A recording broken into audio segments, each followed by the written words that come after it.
live right now on YouTube. So give me a second. I'll have to give you the live link. Uh, Okay. Thank you for joining us. So for everyone watching, this is Charles Hoskinson, the CEO of Cardano. Thank you so much for being very generous with your time, especially as of recently. You've done a lot of these. Well, thank you for having me on. I appreciate it. I'm the CEO of IOHK and one of the guys That's working true. on Cardano. Slight correction. Um, Thank you for and I'm that. and I'd love to get a live link This so I can is share this on my Twitter. Charles Hoskinson, the There CEO we of go. Cardano. Thank you Brilliant. so Let's see much if there. this. I will put you full screen on my one Oh, monitor. there. I have questions on another, and I think All right. Let me everyone's just here. speak this. I'm live with Sam. And I have the questions pulled up as well on the side chat just to have everyone able to see what's going on. So you might even want to pull up that on, you'll be able to see me. You might want to mute it, but you'll be able to see me, and then all the questions come in. And I never know the questions in advance, okay. so just feel free to ask away. All right. I think we're ready to go. All right. Well, perfect. Well, thank you again for joining. I really appreciate it. I watched a lot of your previous interviews and tried to gather a set of my own questions that I thought were interesting, and without trying to repeat too many of the questions, I think some of them I'd love to start by maybe reintroducing who you are. And first, and you can take as long or as little as you want, how did you get to Cardano? I know you've obviously came from some other projects. How did you start in the blockchain space, and how did you get to where you are today? Okay, well, that's a question I've answered one or two times in the space, but Of that's course. okay.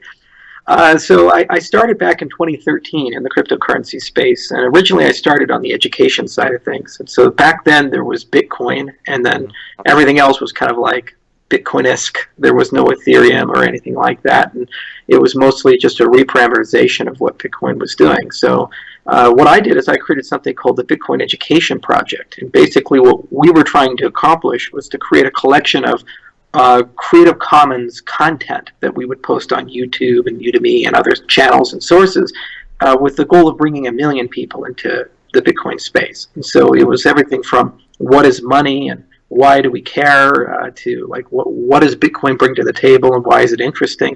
The flagship product that we created with that effort was called Bitcoin or How I Learned to Stop Worrying and Love Crypto.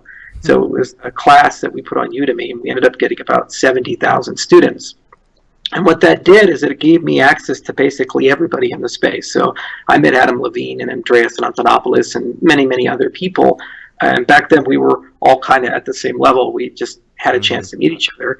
And then I got some offers to start a company. And so the first company I started was Invictus Innovations. And that's the company that later on created BitShares. And there's a whole line of innovation that's come out of that thread. And then from those two efforts, I was able to join the Ethereum project, and I was the first CEO, and I helped kind of steer the project along and get them to a point where they could raise money. And then they went and did that.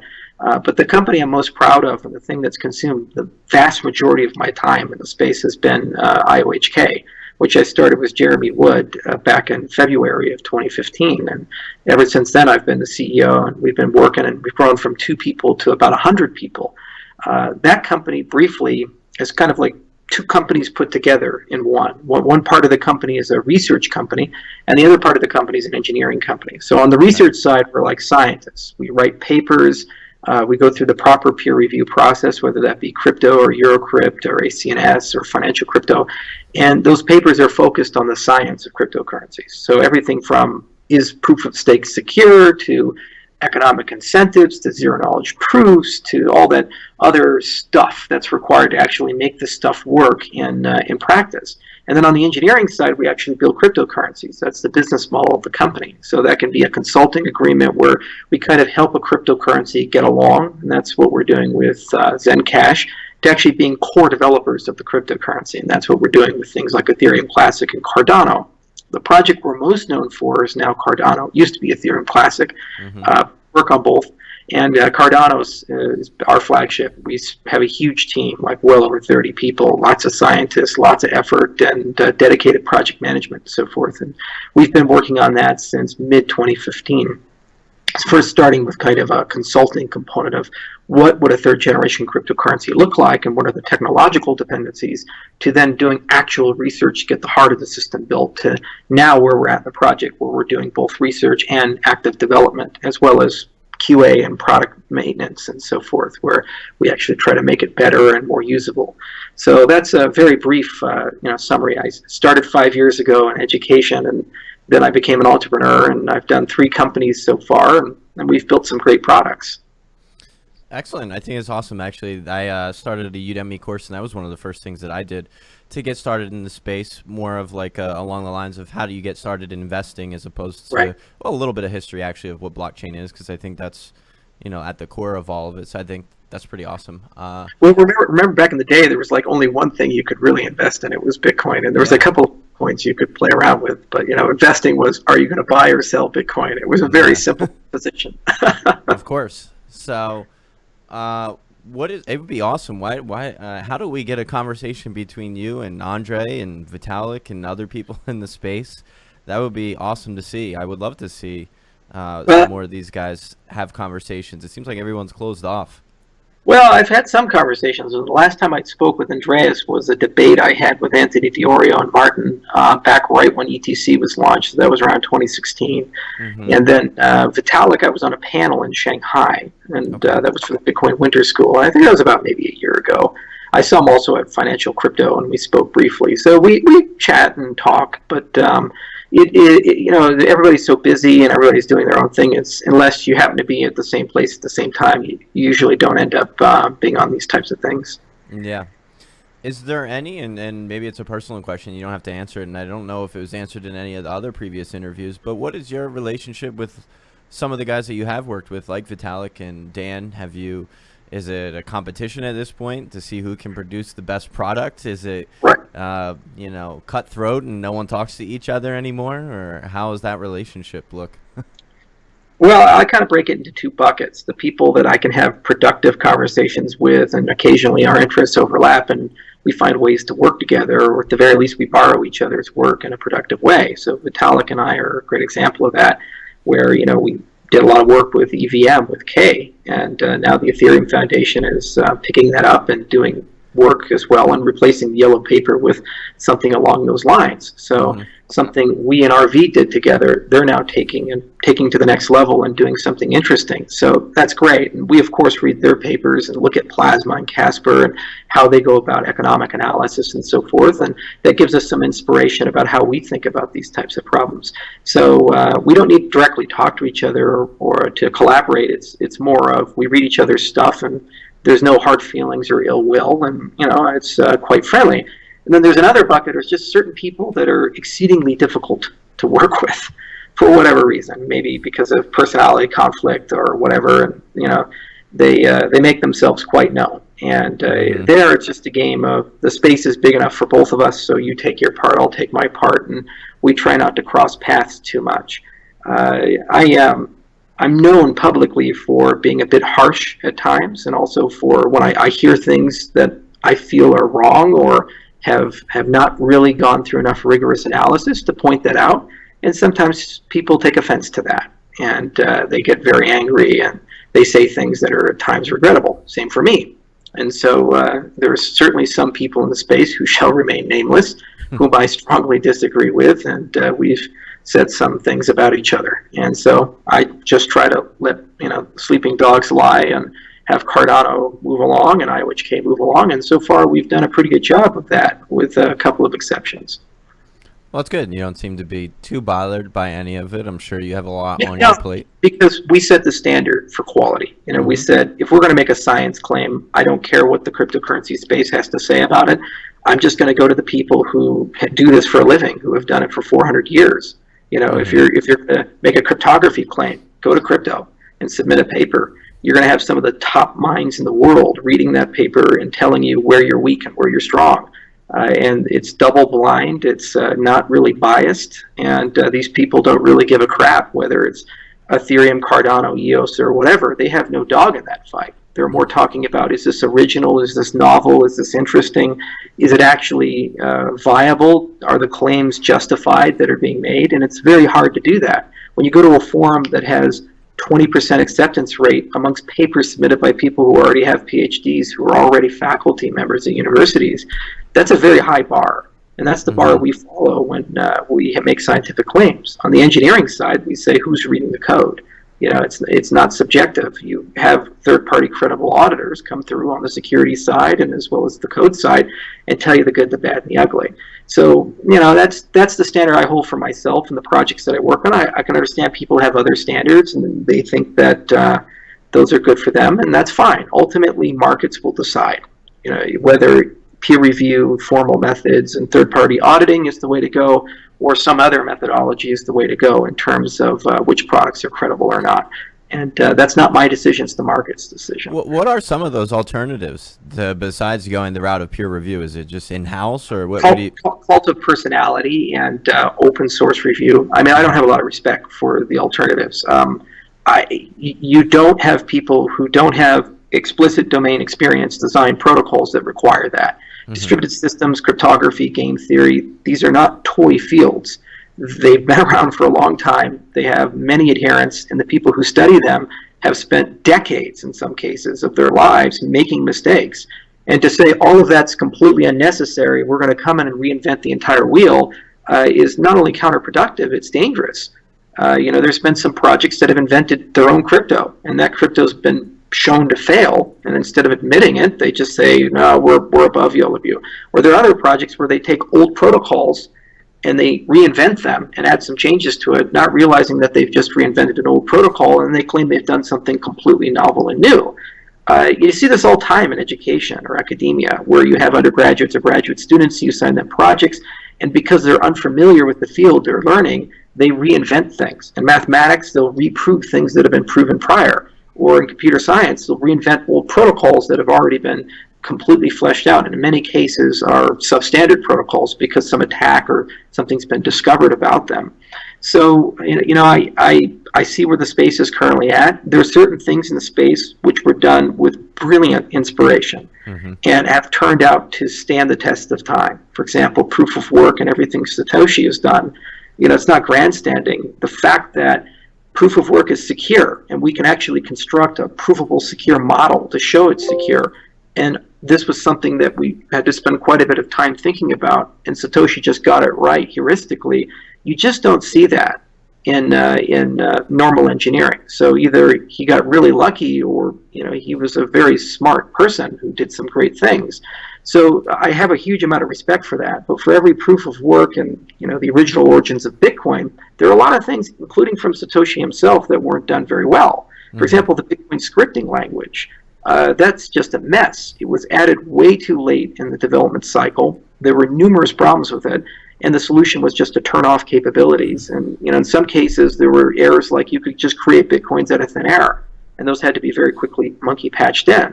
And so you see more systematic efforts like the simplicity effort that Blockstream is doing with Russell O'Connor, where they're plugging those holes up and saying, this ought to be what Bitcoin script should have looked like had a real PLT expert built that.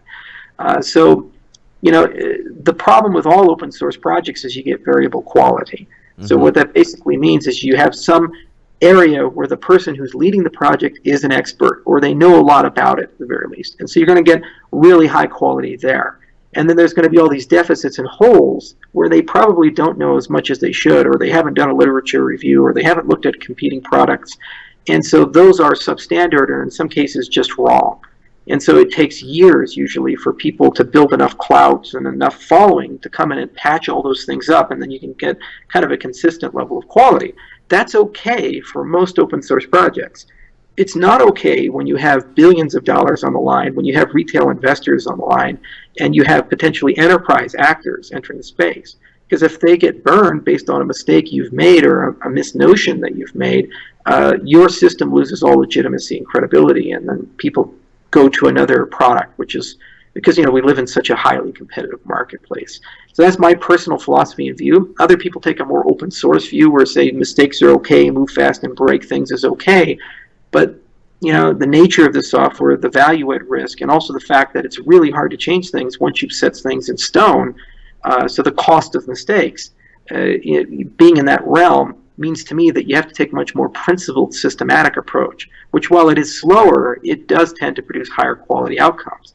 And it's not like we've never done this before. If you look at engineering, especially in the aerospace industry, they only get a chance to get it right one time. If you're launching a rocket, you're putting a jet up, you're putting the Mars rover on a planet, if it fails, you're at the very least out billions of dollars.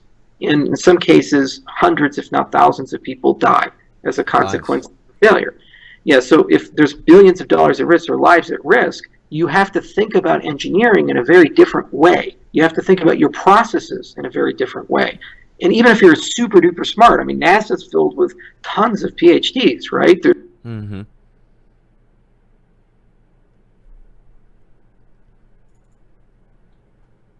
Nope, hold on. We somehow lost Charles. What happened to the...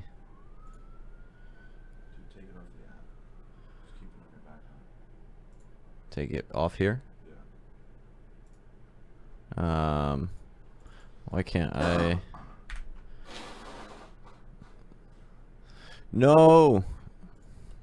Give us just a second. We'll call him back. I don't know if my Skype froze, if his Skype froze. Let's just reopen Skype and give him a call back.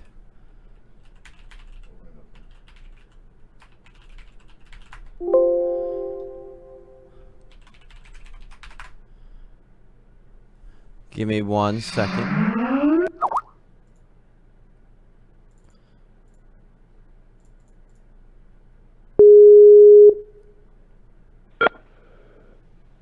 Hey, I lost you. I don't know if it was me or you. You just froze in the middle of it, but sorry about that. I think we're fine. Where did you lose me? I was in my rant. Right around space and paying for, people's lives and dropping out of the sky and. Right. Well, just to summarize, and are we still in the live stream? Yeah, we're still all good. Okay. Just to summarize, it's like this is an understandable design space and problem. These techniques exist. And we are being paid as software developers enormous sums of money. If you look at EOS, they've raised basically $1 billion. The same for Tezos. Ethereum Foundation has about well over $1 billion, I think, in Ether. And so when you're being given $1 billion, you're not a startup. You're not lean. You're not, like some guy with $500,000 building a Ruby on Rails application. You're basically being funded to build a satellite. You're basically being funded to build like a space program. So you should treat this software with due respect. It means your academic claims need to be verified by people who don't have a stake in that and are smart enough to actually know what you're saying and find flaws in it. And it means the software needs to have some notion of high assurance. It needs to have some notion of formal methods behind it and some auditing. For example, we created a client for Ethereum Classic called Mantis. We just published the Kudelski audit report for that, which wasn't completely perfect. We had some medium severity issues that we had to fix, but we felt it was really important saying, hey, if you have real money in this thing, you have to have some degree of assurance that client has been constructed correctly and securely. Yeah, I find it very interesting. I think your one-liner with peer reviewing and third-party auditing is what interests me. I was an engineer, so I've been around. I went to school for chemical engineering and been around all those smart people that in the room, in the space, and that's where I think you find a lot of young PhD students and some of the brightest minds in the world. So I love all that part, and I understand what you mean when there's billions of dollars on the line. There's a lot of finance and risk and people. So I think that is, a really important, selling point to the Cardano Foundation and IOHK and so forth. I want to circle back and ask you, how much is Ethereum Classic and Zencash a part of IOHK? Like, is it a core development? Do you guys see it as sort of like a test bed for Cardano? Is it something that you want to carry out sort of in parallel to its fullest extent? Or do you use it as like a test bed and a development platform for down the road Cardano? Okay, so I'll tackle them in order. So Ethereum Classic and Zencash. Zencash is the easier of the two. Zencash came to us and said, hey, we have a collection of things that we're really interested in doing some research for, and we'd like to understand a bit better. Can you help us with that? So they're the things like, can we move to a DAG? We'd like a new treasury system. We'd like to improve the privacy primitives and make them more holistic. And we say, hey, we're a research firm. We can do that, and we can, go as far as you want to go. So we have a dedicated team. It's called Team Veritas. It's led by Roman Olenikov. And then we have some third-party sources we work with as well, who basically help us with that relationship. But that team is firewalled from the normal Cardano team and the Ethereum Classic team. And that's much like how we do our contracting. If somebody comes in and gives us money, you're going to get your own project manager. You're going to get your own firewall around your project and dedicated people. So while there's cross-pollination and that our people talk to each other and we borrow solutions from other parts, it doesn't in any way slow down other projects that we work on because we actually staff dedicated resources for those particular projects. So it takes a bit of time to recruit us. And also, we don't look for anything short-term. Like the relationship with Zencash will probably be very long-term, months or years, almost certainly years, because we've hired dedicated people to manage that. In the case of Ethereum Classic, this was a project we didn't intend to get involved in or take.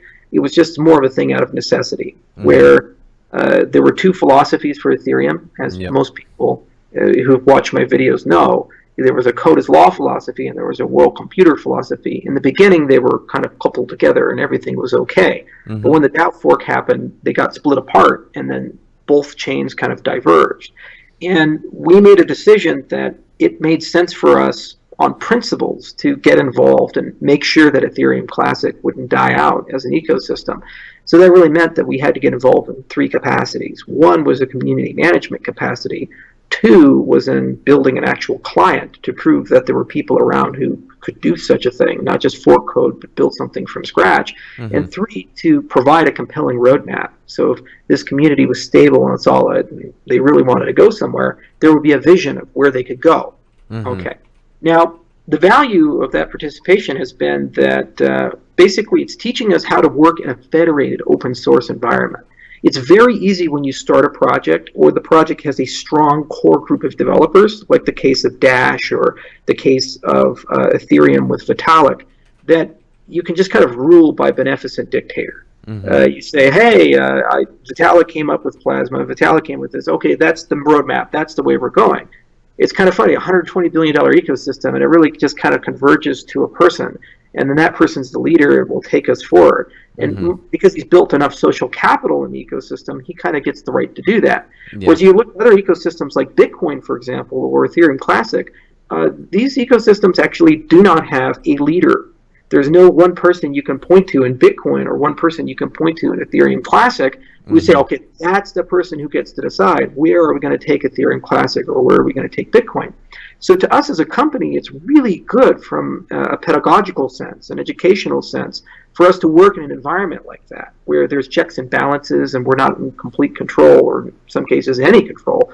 And so if we're going to make proposals to update and evolve the protocol, we have to learn how to do that in a decentralized ecosystem. That kind of gives us a vision of where Cardano and other projects like that are going to go in the coming years. So we're building organizational experience right now in preparation for when Cardano becomes much more decentralized, and there are many different stakeholders in the ecosystem, some of which don't have our interests, the foundation's interest at heart, and want to do it something differently. For how do we communicate with those people productively? For example, this treasury proposal. We spent a lot of time making it, a lot of time building it, and at some point we'll release an Ethereum Classic improvement proposal saying this is our recommendation for treasury. Not everybody in the Ethereum Classic community is on board with that. So if we're going to make a case that this is necessary, we have to learn how to make that case in a way where we can't just railroad it through. We actually have to win hearts and minds in a distributed ecosystem. And that's going to be a great learning experience for us. Again, with our philosophy, there's a firewall around the Ethereum Classic team. So we're writing it in Scala, the Mantis client that we constructed. And those people have their own project managers, and they don't directly interact with the Cardano team. So working on that no way slows down Cardano or diminishes Cardano. It's just a scale up on a particular side of things. But the lessons learned within that group are going to be, in our view, tremendously valuable for Cardano. The last point is that our work on Ethereum Classic also helps us understand what interoperability with Ethereum is going to look like. You know, Ethereum right now is a smart contract standard in the marketplace. And no matter what our grievances happen to be about how good or bad the things they've done are, you have to live with market standards. You can't, from the Linux community, lament the evils of Windows, but then I'll also ignore them when they have such a large install base. And similarly, you can't, from our side, say the EVM is completely terrible and useless and should be thrown away, but then, all the smart contract infrastructure is still there. So you need to have backward compatibility and some degree of interoperability with Ethereum. The fact that we constructed an Ethereum virtual machine from scratch in Scala has given us an enormous amount of knowledge of how the EVM works, both in theory and in practice, alongside the KEVM project that we did with RV. This has given us a lot more knowledge. So when the time comes to add smart contracts to Cardano, we have a higher degree of assurance that we can be interoperable with Solidity and coming innovations like Bamboo and Viper, for example. So I think these projects are tremendously beneficial. They allow us to test things like with the Zencast case. It's probably going to be the first to adopt the treasury system. Maybe, we'll see. With the Ethereum Classic case, we get a lot of organizational knowledge of how to work with the distributed ecosystem. We also get a lot of knowledge about EVM and other things on the engineering side. So when the time comes for backward compatibility, we feel very comfortable with that. And it also teaches us how to work on projects in parallel without slowing down projects and keeping those high standards that we have about peer review and formal methods and so forth. With $5 billion about on the line, I think that is pretty important. Yeah, no pressure, right? One question, I have many more, but let me take a break for a second. My co-founder asks, he found on the internet, is it your birthday today? No, my birthday is November 5th. Okay. It's Guy Fawkes Day. Remember the 5th of November. Maybe some trolls in Reddit or something. I don't know where he found it. I want to go into talking about a little bit about scalability and a little bit about Bitcoin, and you cited the differences between Ethereum having a very clear leader versus Cardano with a treasury system, Bitcoin with an unknown figure, and Satoshi obviously. Talk to me about, so you guys have separated yourselves into two layers, the CSL layer and the CCL layer. Right now, as far as I understand, only the CSL layer is functionable. Do you guys see yourselves as basically leaders? I think with the two layers, I think you guys sort of combine a little bit of Gen 1 and Gen 2 with smart contracts into Gen 3 with scalability, interoperability, and so forth. Do you see anyone as leading the way in Gen 1? And do you, as far as a transactional method, like I want to convert coins, or I want to send coins rather from Sally to Bob, and to do that effectively, fast, and cheaply, is there anyone that you see in your eyes that is going to be able to do that? Is that Cardano's intention? If not, I think the idea is a lot more vast, but there's a lot of pieces. Obviously, you guys are doing a lot. What is some of your opinions on, I guess, Bitcoin's current state, any coins trying to function as a strictly a transactional method, nothing really involved with smart contracts? And then I even saw your comment on the Weiss ratings about Bitcoin being ranked, I think it was a C or a C plus, something like that. So why don't you talk about, Cardano? So there's a lot of questions there. There's a lot. Okay, let's dissect that. Yeah. So if you look at the quality and strength of engineers in the cryptocurrency space, I'd say the strongest engineers are probably on the Bitcoin side. Okay. They just have the most experience. They're very well credentialed. They've been around a long time. It doesn't necessarily mean they're the fastest moving or they have the best proposals. It's just they are some of the strongest people. And there have been some very smart ideas about how can we as an ecosystem grow Bitcoin. You look at things like Mast and Lightning and some of the sidechains ideas. You look at what's happening with Rootstock. These are not, or Simplicity, these are not trivial little things that somehow will still always be crickety and old. If all of these things were to be implemented, Bitcoin would be very robust. It would have a high transaction throughput. It would be interoperable with many blockchains. It would have smart contract support on par with Ethereum. Yeah. In many ways, it would be much safer to use because your accounting layer of the system, the Bitcoin layer, is necessarily simple. And it has a lot of checks and balances and controls put into it to make it reasonable. You know that bad things can't happen. So if I was to look and say, who am I competing with longer term? I care a lot less about Ethereum. I care much more about Bitcoin and how they evolve. So the reason they haven't evolved is that they kind of have a big cultural fight. There was the Cash people and the Bitcoin people, and they were fighting each other for a long time. And there's no clear mandate for whoever gets to upgrade. And also, they're just so valuable that they are paranoid about moving quickly. I mean, you can't, with something that's worth $250 billion, say we're going to ship it on Tuesday, God willing, right? You have to be incredibly systematic about things. But there is progress. It's very clear. If you look from the GitHub repo, you look from the BIPs that have been proposed, you look from the quality of the papers that are being written, from the amount of academic involvement, Bitcoin is still very relevant, and there are some great minds that are working on Bitcoin. So we look at that as one target. Now, architecturally speaking, Cardano is in some ways similar.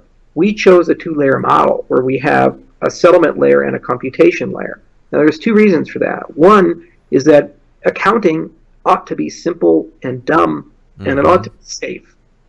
Yep. Two, computation is incredibly dangerous, and there are many, many ways of doing it, and also invites open regulatory questions which are distinctly different from accounting. For example, if you look at Jared Brito's work when he wrote Bitcoin a Primer, he says, well, the question he was trying to tackle well back when he wrote that paper was, if you are a miner, are you a money service business?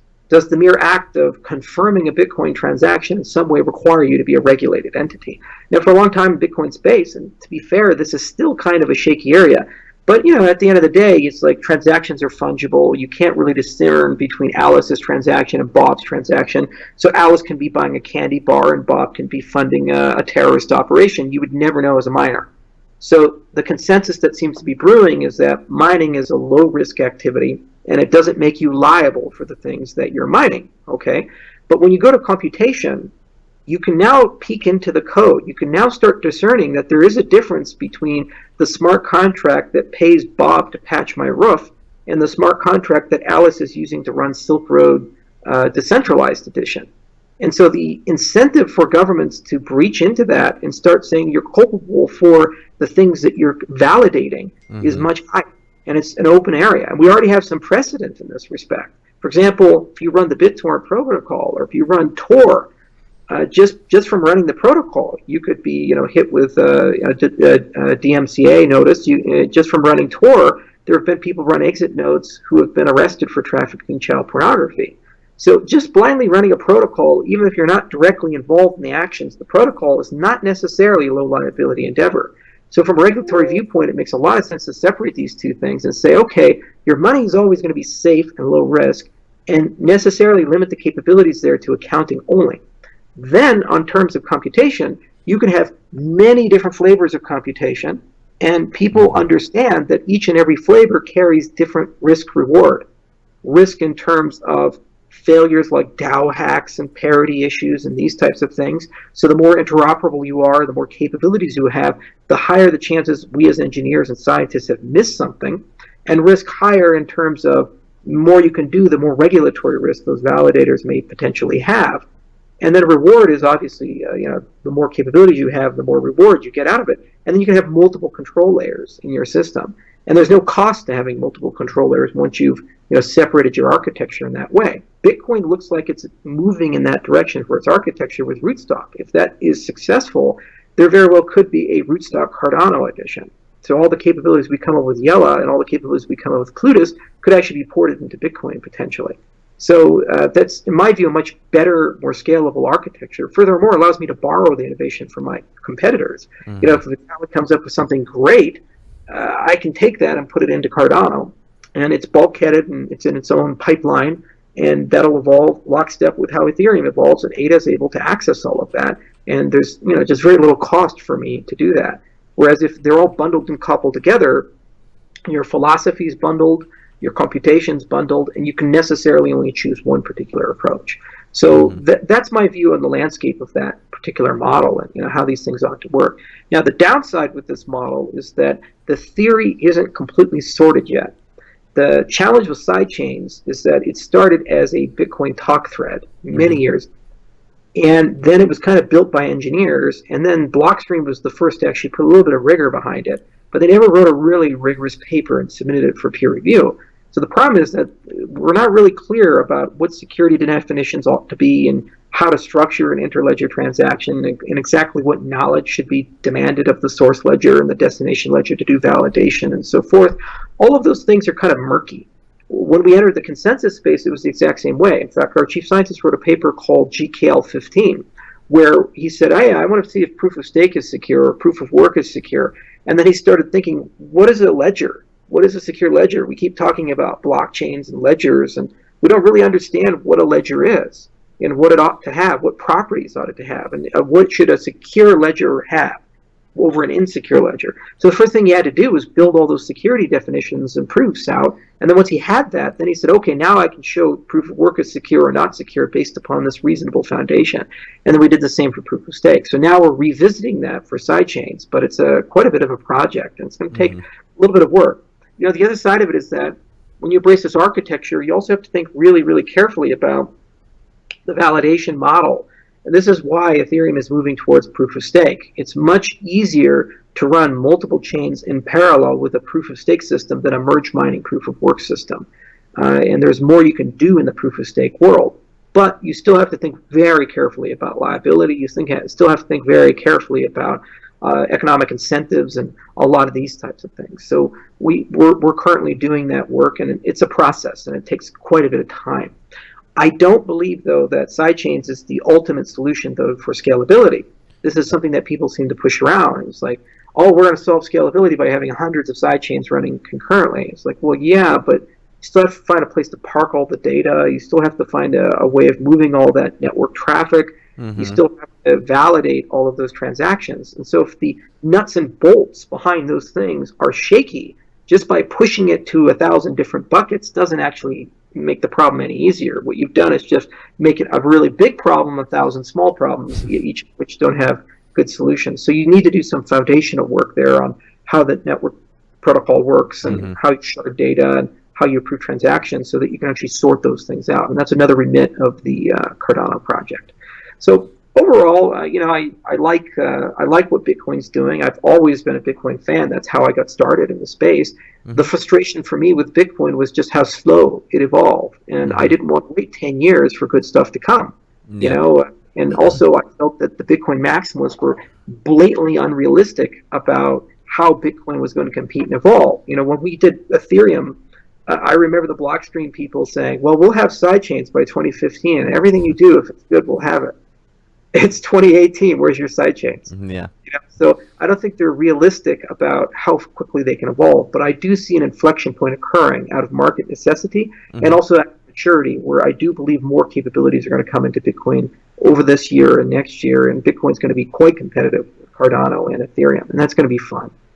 Do you see any issues with all the money at stake right now in Cardano and even some of the other ones, Bitcoin, Ethereum, etc., and them being able to, you know, make changes? Like you said, you know, it becomes very difficult with all that $250 billion on the line to make changes, and things are slow. Do you find that as an issue even on Cardano with 5 billion or roughly on the line? Well, we're at 15 billion, I think. Sorry, it flies all over the place. Right. 15 billion. It changes all the time. It's 20 billion one day. 15. Well, we're never. You got 5 because I think we're never 5 on CoinMarketCap. That's probably, I probably just rounded it. Yeah.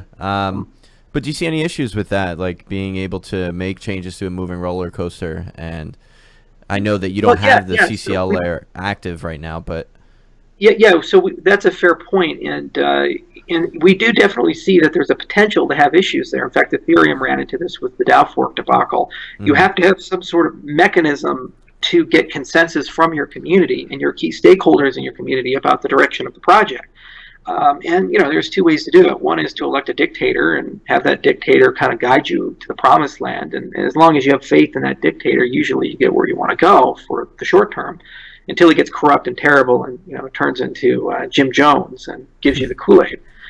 Or the other way is to, you know, have some sort of voting system where you give a democratic mandate to an idea. Either you give a democratic mandate to a leader, a group of leaders, or to ideas. So we think the latter is much more sustainable, and historically has been for all forms of governance. But it means you have to build a voting system, and it means you have to build, you know, some way of proposing ballots and direction. So we have a whole thread of research that we're doing along those lines, and that thread of research is out of Lancaster University with a guy named Bing Chang. And we have some whiteboard videos that we've done about his research, and we've published some papers on it. And basically, over time, we're going to be gradually putting in voting capabilities and gradually putting in a ballot system that allows people to ask for money and allows people to propose changes to the system. And then eventually these things will be compulsory, and eventually these things will take over the normal governance mechanism that we see with cryptocurrencies, which is you get social consensus around a hard fork and you push your way there, or a soft fork and you push your way there. I think that's much more sustainable. Now, the great part about it is that these systems scale regardless of value. I mean, U.S. government finds a way to have elections, and it's got the biggest value in the world, right? Largest GDP in the world, yet they somehow still find a way to elect a president, elect Congress, and pass laws. Similarly, if you build a multi-trillion-dollar ecosystem and you have some sort of democratic process, if we've constructed it correctly, the underlying value at risk will be factored into the voting process, and you still can move forward on controversial decisions without necessarily fracturing your ecosystem into many subdomains. There still will be Cardano classics and so forth. You can't avoid them. If anything, people create these things out of malice and greed, but the influence, power, and community support behind those types of projects will be greatly diminished, because it's not because you have some degree of legitimacy behind the main chain. The issue between Bitcoin Cash and Bitcoin is that both sides feel they are the legitimate heir to the Bitcoin paper, to Satoshi's vision. Roger honestly believes he's a zealot in respect. What he's doing is Satoshi's vision, and the Bitcoin core developers believe they're following that vision. And because you have no democratic process, you have no way of handling governance there, they can just believe that. Whereas if you had that process, basically you gain some degree of legitimacy for the main chain. So while you have these other side things that are going on, those things will be much less prominent, and they'll have much more extreme people, which, by the way, actually helps you. It's very good that people fire themselves from the community somehow. We see this all the time in open source projects, whether you're in LibreOffice and OpenOffice, or forks databases like MySQL and Postgres. There are cases where you have irreconcilable differences between two groups of people, and having them try to be in the same room is counterproductive. They just never will agree, because there's some philosophical point which will not be resolved. For example, if you're talking about gay marriage, you're probably not going to get the people who agree or disagree about that to just suddenly change their mind and go to the other side. Very few people move. Same for abortion. So maybe it's a good idea to separate them in a certain respect. And that's exactly what these forks tend to do. They create a new currency, but they also exile a community component.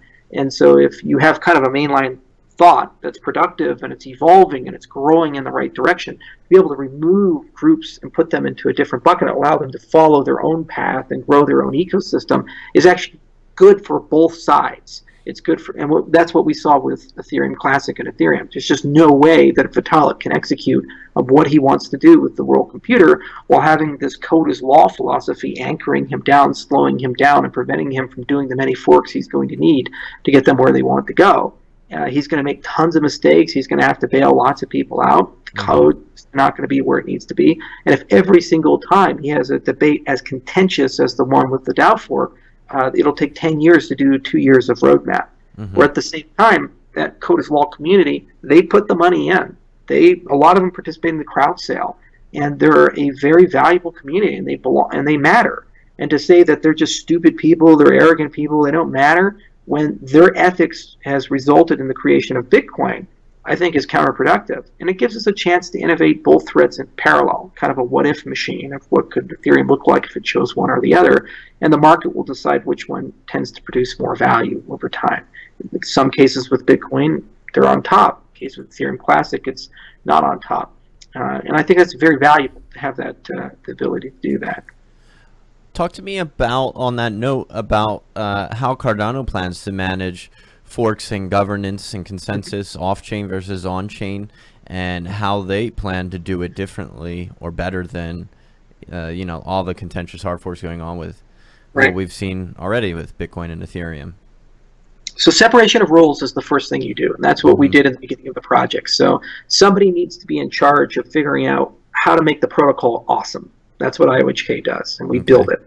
somebody has to be in charge of the commercialization of the protocol, bringing in dApps and getting enterprises to use it and building that infrastructure on top, which, by the way, has a conflict of interest with the protocol development because you can always bias the protocol to favor your own flavor of applications. So that's kind of the consensus level role in the system. And in our case, that's Emergo. It's a great company in Japan. They have a lot of money, and they're gradually getting stronger and staffing up, and they're going to be a powerhouse, I think, in 6 months to a year. And then somebody has to be the nonpartisan, objective referee that validates claims and makes sure we're all doing our job and holding the trademark and representing the interests of the community and trying to facilitate that conversation and growth of the community in a healthy, productive way. And that's what the Cardano Foundation does. For example, they audit us. They first started with the sale, and now they're auditing the software development. They do that through a third-party firm called FP Complete. And probably next week's reports from FP Complete will be publicly released on a monthly basis, saying what we've done well and what we haven't done well as a tech company. And similarly, they'll find ways to work in productive ways with Emergo, especially when Cardano gets its enterprise flavor, which is the permission blockchain side of it. So that's the starting point. Then second, you have to do a lot of education in the community about how should we go about governing. What is a good claim versus a bad claim? This is why we're so obsessed with things like formal specifications and peer review and using auditing and oversight, because at some point, other people are going to say we can add value and contribute to Cardano, and they should have every right to do that. But what we'd like is for the community to be very skeptical and to say, yes, you should, so show us you've done your homework. And this prevents cults of personality from forming. This creates much more intelligent, goal-oriented arguments and so forth. So when those ballots start coming in for changes, when those ballots start coming in for funding proposals, there's a community-built expectation of quality in that discussion about what needs to be present and basically how these things ought to be done. And then what will happen is that professional firms, not rinky-dinky crypto firms, but actual professional firms, maybe the Galois and the runtime verifications and the others of the world who have decades of experience working with governments and enterprise actors who are used to auditing and oversight, used to showing their homework, will start realizing that they can get revenue streams competing with IOHK. And these are scary companies to compete against. They have just as many PhDs as we do, in some cases more. And guess what? They can make it their business to make Cardano better. And they already know that game because they've had DARPA contracts, or they've had NSF grants, or they've done anything in those lines, which have a lot of oversight. And so they're very used to crossing T's and dotting I's and so forth. And so they'll start bidding, we hope, for improvements to the protocol, and they'll come up with equally intelligent, in some cases much better ideas than the ideas that we come up with. And then the community's in that beautiful position, because instead of just having one great firm doing great work, now they have multiple firms vying for their love and attention. It's like being a bachelor and having 5 really hot gals wanting to date. You're like, whoa, this is amazing. Life is great. And that's my goal. And so how do you do that? Well, you have to start by teaching everybody what to ask for, teaching everybody what quality looks like, where to look for quality, and then creating the right financial incentives and the right processes so that those people can show up and bid. And then the hope is that over time that will occur with some encouragement from us and some encouragement from the community as a whole. And then entering into the end of 2018, 2019, 2020, we'll gradually see more and more, to the point of basically we're just one voice. Like with Bitcoin, Blockstream is just one voice of many, many voices about the future and the direction of the project. Now, there's a lot of trial and error. There's a lot of experimentation, and we're not going to get everything right. We'll make a lot of mistakes. And so this is where transparency, honesty, and social capital come into place. When you make a mistake, don't lie. When somebody finds a problem, don't lie. Don't say that person's a poopy face and they're a bad person. You have to say, hey, I screwed up. We're sorry. We're going to work hard to fix it. And then you build trust and goodwill with your community. And that's what allows you to deal with the valleys, not just the mountaintops, and get through over a long arc of time. I think the big issue we see right now in the cryptocurrency space is the vast majority of cryptocurrency projects are not led with transparency and not led with openness about their sins. I think IOTA is the greatest example of that. There's some good ideas there, and Sergey Popov's a great person, Tangle's interesting paper, and there's a lot they could do with the money they have, the people they have, the community that they've constructed.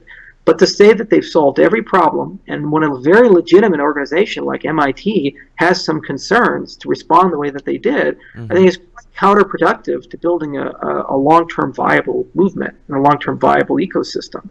You're basically just saying it's us or them to your community. So how did that in any way give you the ability to create a decentralized governance group? Because you've never created a higher level conversation of what are we trying to accomplish, what's good, what's bad. You're instead saying trust us or trust them, basically. Yeah. And these guys are, liars, or they have a conflict of interest or something. It's strange. Media Lab usually doesn't, but if you're going to argue it, okay. So I think there's a good way of going about it, and there's a bad way of going about it. Unfortunately, I think a lot of the space, because they're led by people who either they haven't been around long enough, or they haven't really led anything of this scale and prominence or of this nature, don't realize that sometimes the way they lead can be very counterproductive. And this is nothing new, by the way. We've seen this before, like with the Free Software Foundation. Richard Stallman could have invented everything from Wikipedia on down, but he's a very guy to work with, and his principles are extremely sharp.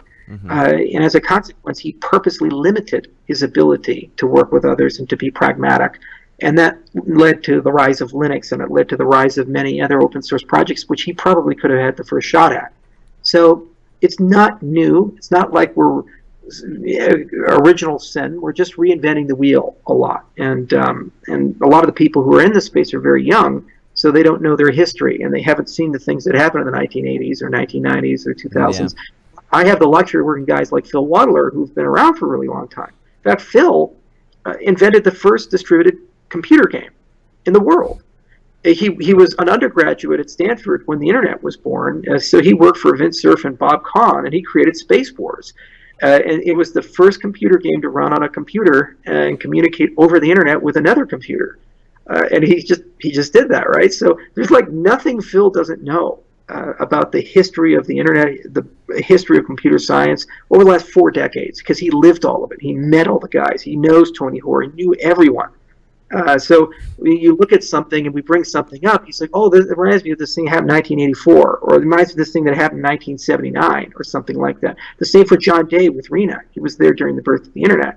So that's a luxury that we have at IOHK. We've made an effort to involve not just the young, really bright, passionate graduate students and engineers who are willing to work themselves to death 100 hours a week, but we've also involved a lot of the old guys who've been around for a long time, because they happen to have a lot more wisdom than we do, and they happen to tell us that maybe we shouldn't make the same mistake over and over and over and over again. And I think that's for all ecosystems. You need that kind of governance. You need some old, you need some new, you need some voting systems that allow you to go about. You need a very humble attitude. When you make mistakes, you admit them, and you go, say your Hail Marys and move on. And then you also need to have an attitude that there are smarter people in the world than you. And your job as running an open source project is to entice those people who are smarter than you to come join that movement and add value to it. That's how Bitcoin got HT wallets. That's how Bitcoin got all the good things. They didn't come from Satoshi. They came from other people who came in afterwards who said, boy, we can make this better. And they did through the BIP process. Before I respond to that, I just want to say someone donated $50 into to the channel, and he said, Charles, dude, you are such a stud. I'm as straight as they get, but damn, your brain gives me a chubby. LOL. So okay. A lot of people love you out there.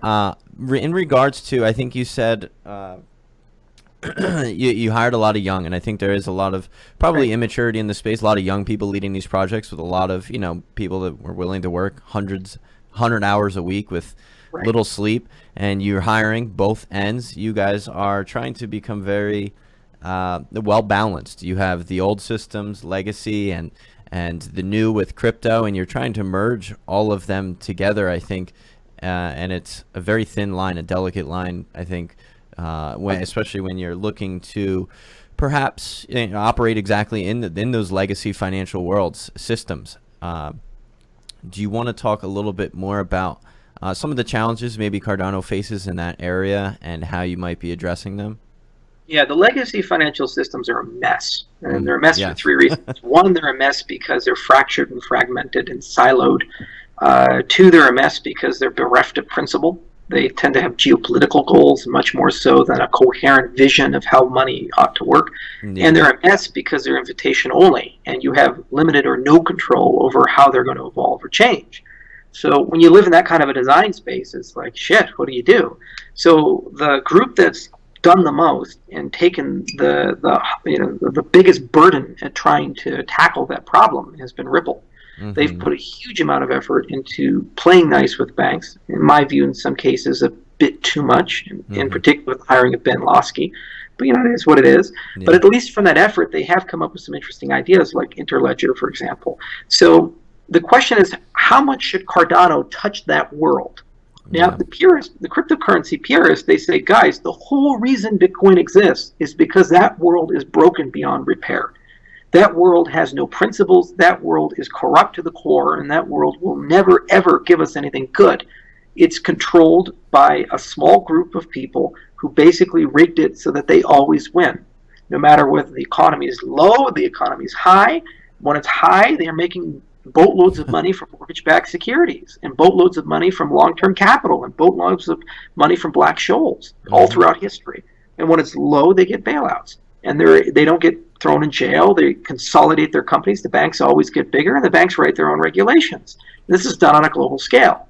So when you live in a world like that, it, in my view, is not wise for small guys like me who enjoy freedom and not being in jail to go in and try to stage a revolution. I might win, but I'll probably end up just, enjoying a small prison cell or getting killed somewhere in some backwater.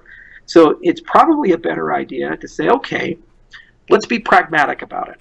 Let's focus on markets that the big guys don't care about because they just can't make any money from those markets. For example, if you look at Ghana or Somalia or Sudan, there's just no banking penetration in the rural areas. It's not because these banks and financial institutions are racist and they all say screw black people. It's because the value per person is lower than the cost of onboarding that person and building out infrastructure.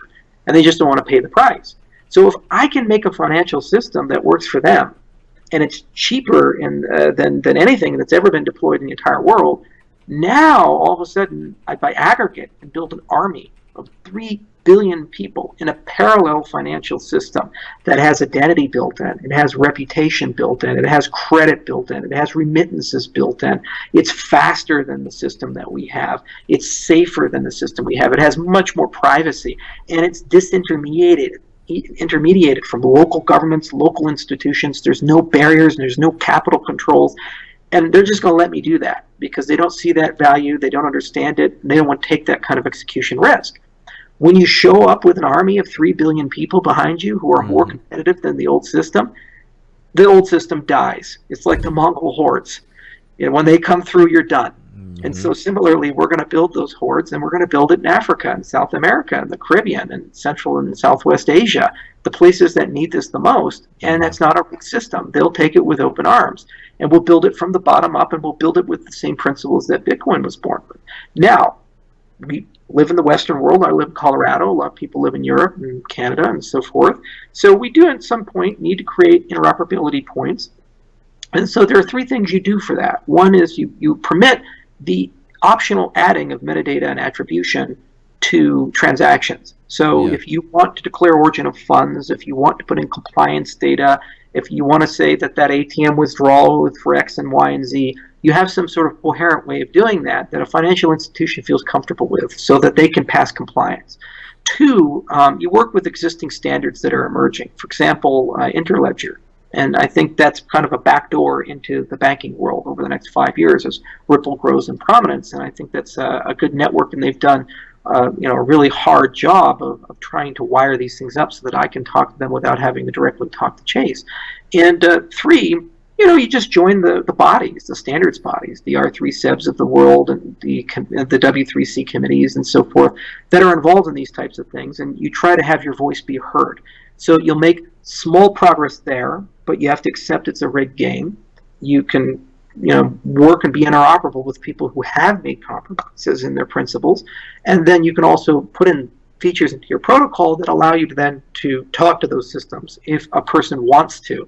But they have to understand that they're not going to get all the principles that we've built into our protocol. In some cases, they're going to lose their privacy.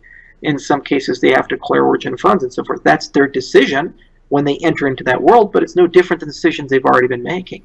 When you take your Bitcoin, you send it to Coinbase, you are now living in a regulated world and you no longer have financial privacy. That was the decision you made as a Bitcoin holder. And from our perspective, it's no different. So I think that's the way of approaching it. You have a very deeply principled approach saying, go conquer the developing world, build a very new stack, and make it awesome and amazing and super competitive, and set those fires so that it grows like wildfire. And then for the legacy world, wire up some connection points and let people use them when they want to use them in the ways they want to use them. Just warn them ahead of time that when they use those pipelines, they could potentially be surrendering some of the principles that the system has. And it's their decision then to approach it from that way. And my hope is one day the wildfires will grow so strong that they will consume the legacy system, and then we'll all be living with a unified financial system with principles. Yeah. Interesting. One of the questions I most wanted to ask, and one of my biggest concerns for Cardano is two things, I guess. It's a two-part question. Block time and irreversibility. And I think EOS may be, and probably Ethereum, some of your largest basically competitors. And I know I read an article written by Dan, and he certainly undermined Cardano in his article. And I want to know a little bit more about just those. So block times, Dan says, sub-second. And I think he wrote in that same article, Cardano around 20 seconds. And then the subject of irreversibility. I can't go to McDonald's and buy a cheeseburger and expect to wait 5 minutes to know that, it's with a high degree of certainty it's there in the blockchain and not, nothing's going to happen to it. McDonald's doesn't want me to hang around in their shop all day long. So, well, with irreversibility, Dan fought with Satoshi over that back in 2010. So this is not a new complaint. He's had it for 8 years. Okay, so for block time, first off, it takes 300 milliseconds to send a signal all the way around the Earth.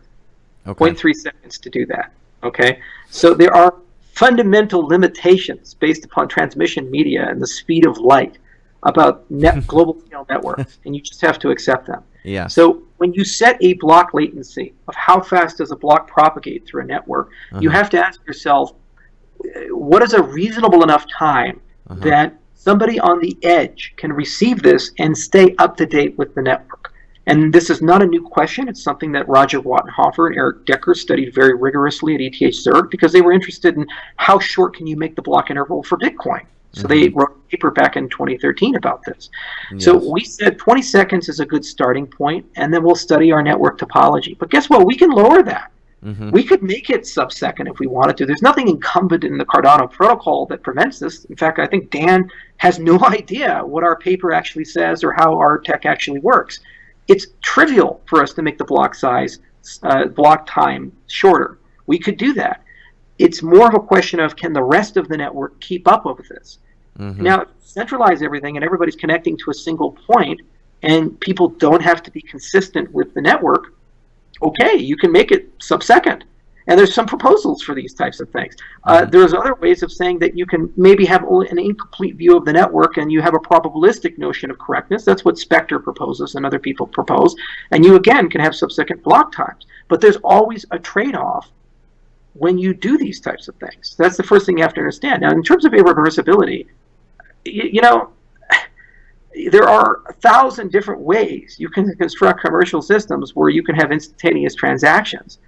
So we chose to build a model like Bitcoin's, and because we have much better security in the way we've constructed things, it takes 15 slots to have the equivalent level of security, but they're 20 seconds, so it's 5 minutes. Yeah. But you can have green addresses, where, for example, you can have trusted addresses that the merchant trusts, and when you send it, it instantaneously transacts, and it doesn't need to confirm because they know there can't be a double spend there. That's been a proposal Bitcoin has had for years. You can have money living in second-layer networks that have much faster settlement time and therefore lower value. All of these things can be constructed. But how many people are right now with ADA in pocket buying burgers at McDonald's?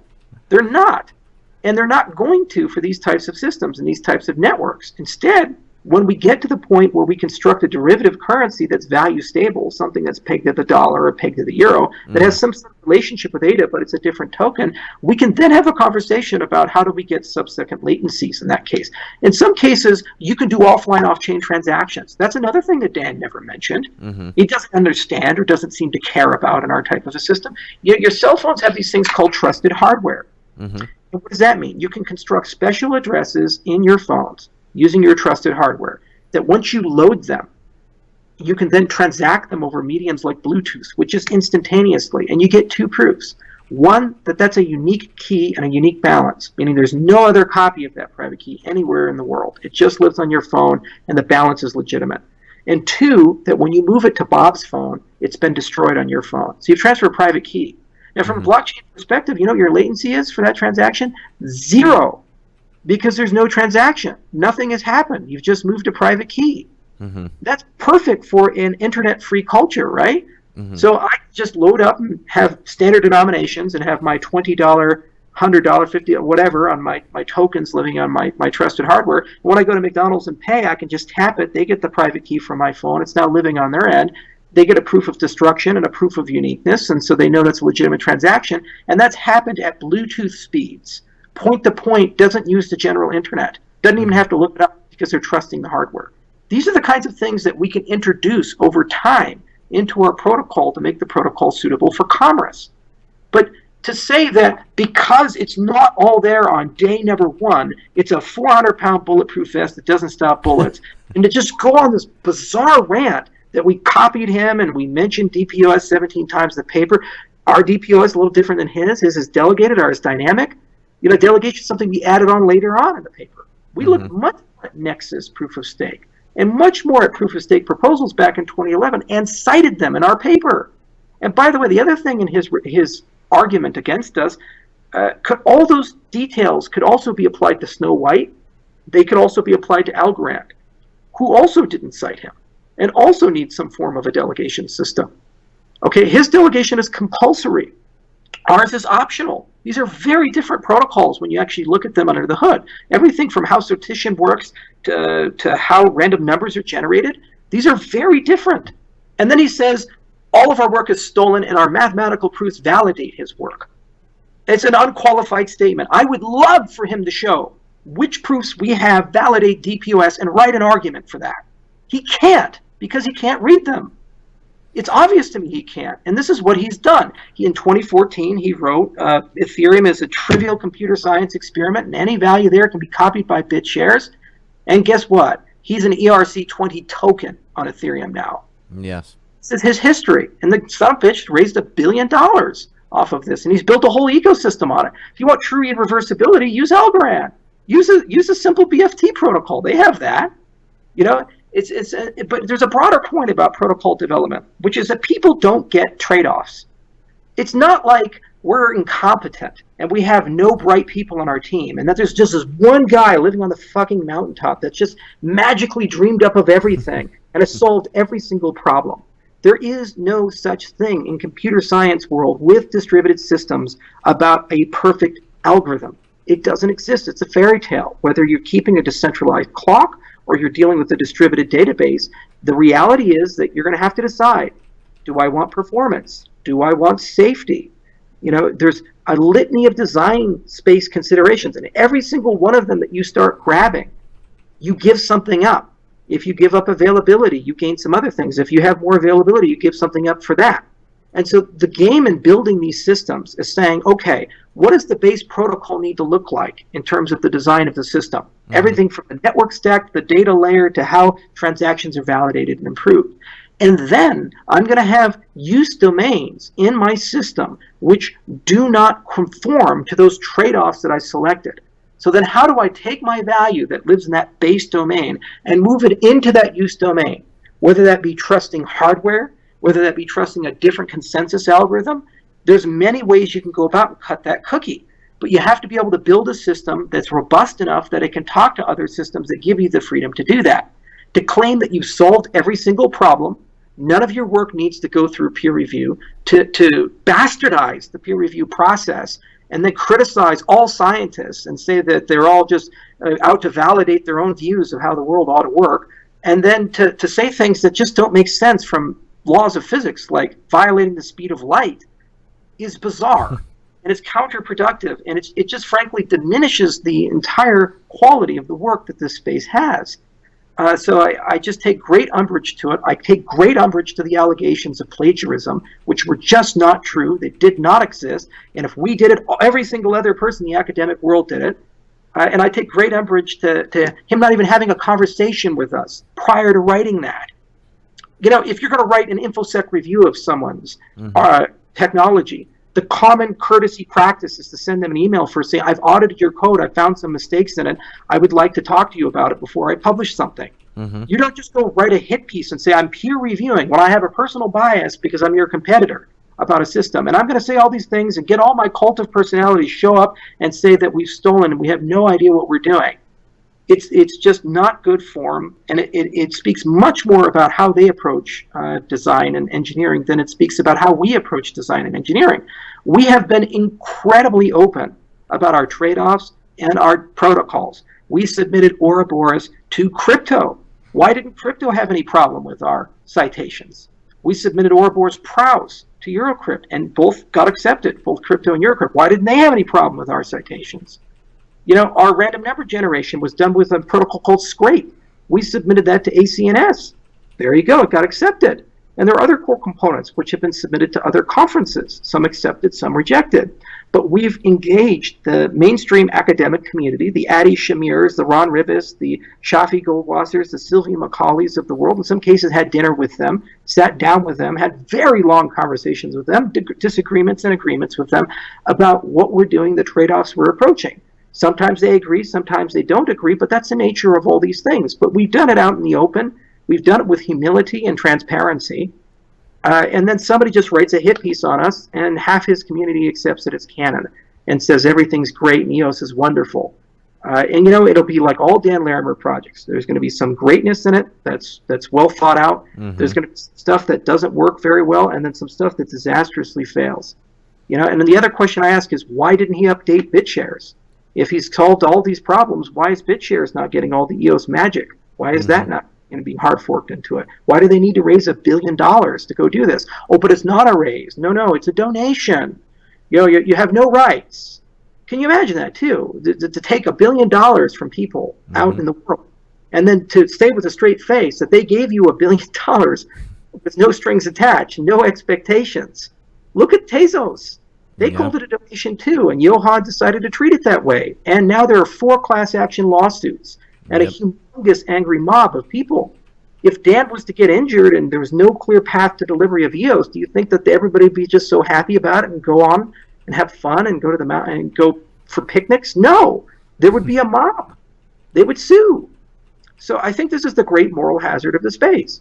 Unverified, unqualified claims, cults of personality, people raising billions of dollars with bizarre semantic terms like, you know, it's a donation and we have no accountability and so forth. And you know what? I didn't have any stake in this fight. When I was asked about EOS before Dan wrote his article, I didn't comment on it publicly. You know, I said, you know what? I'm just not going to get involved. He's one of those guys that lives on the other side of the world. But then he brings it in, and he brings my scientists into this. This is a guy who's publicly called me a sociopath. This is a guy who's publicly said I have no technical skills. I didn't comment.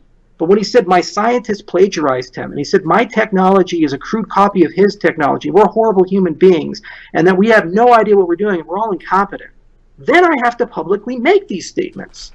So I asked Brian, and I asked Dan, and all these other guys, what was the wisdom of their attack? What did they gain?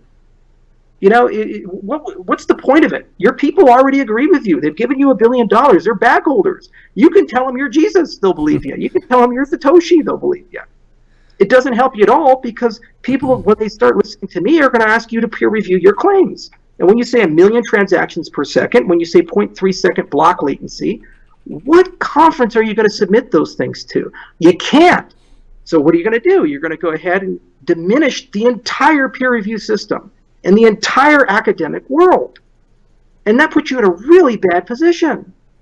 So that's all I'll say about it. You know, Again, I don't want to make comments on these types of things, but I'm being forced to as a consequence of that community and Dan's statements. And I really hope that they just cut it out and they use some more damn wisdom in their criticism.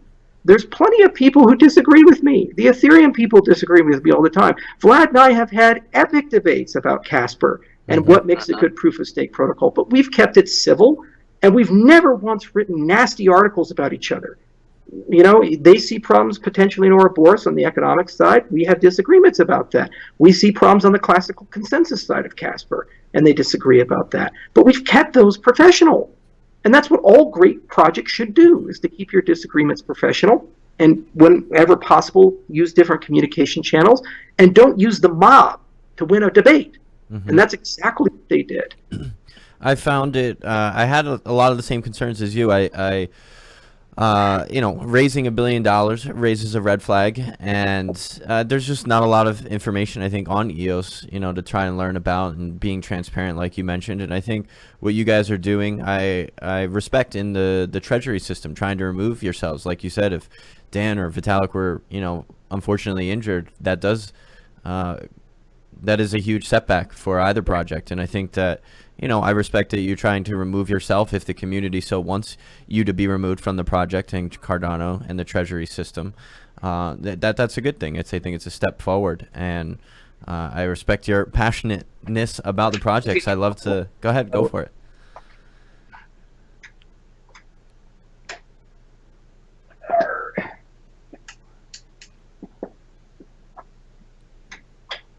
There we go. Getting a little dark, so it's getting hard to see me. Yeah. Sorry.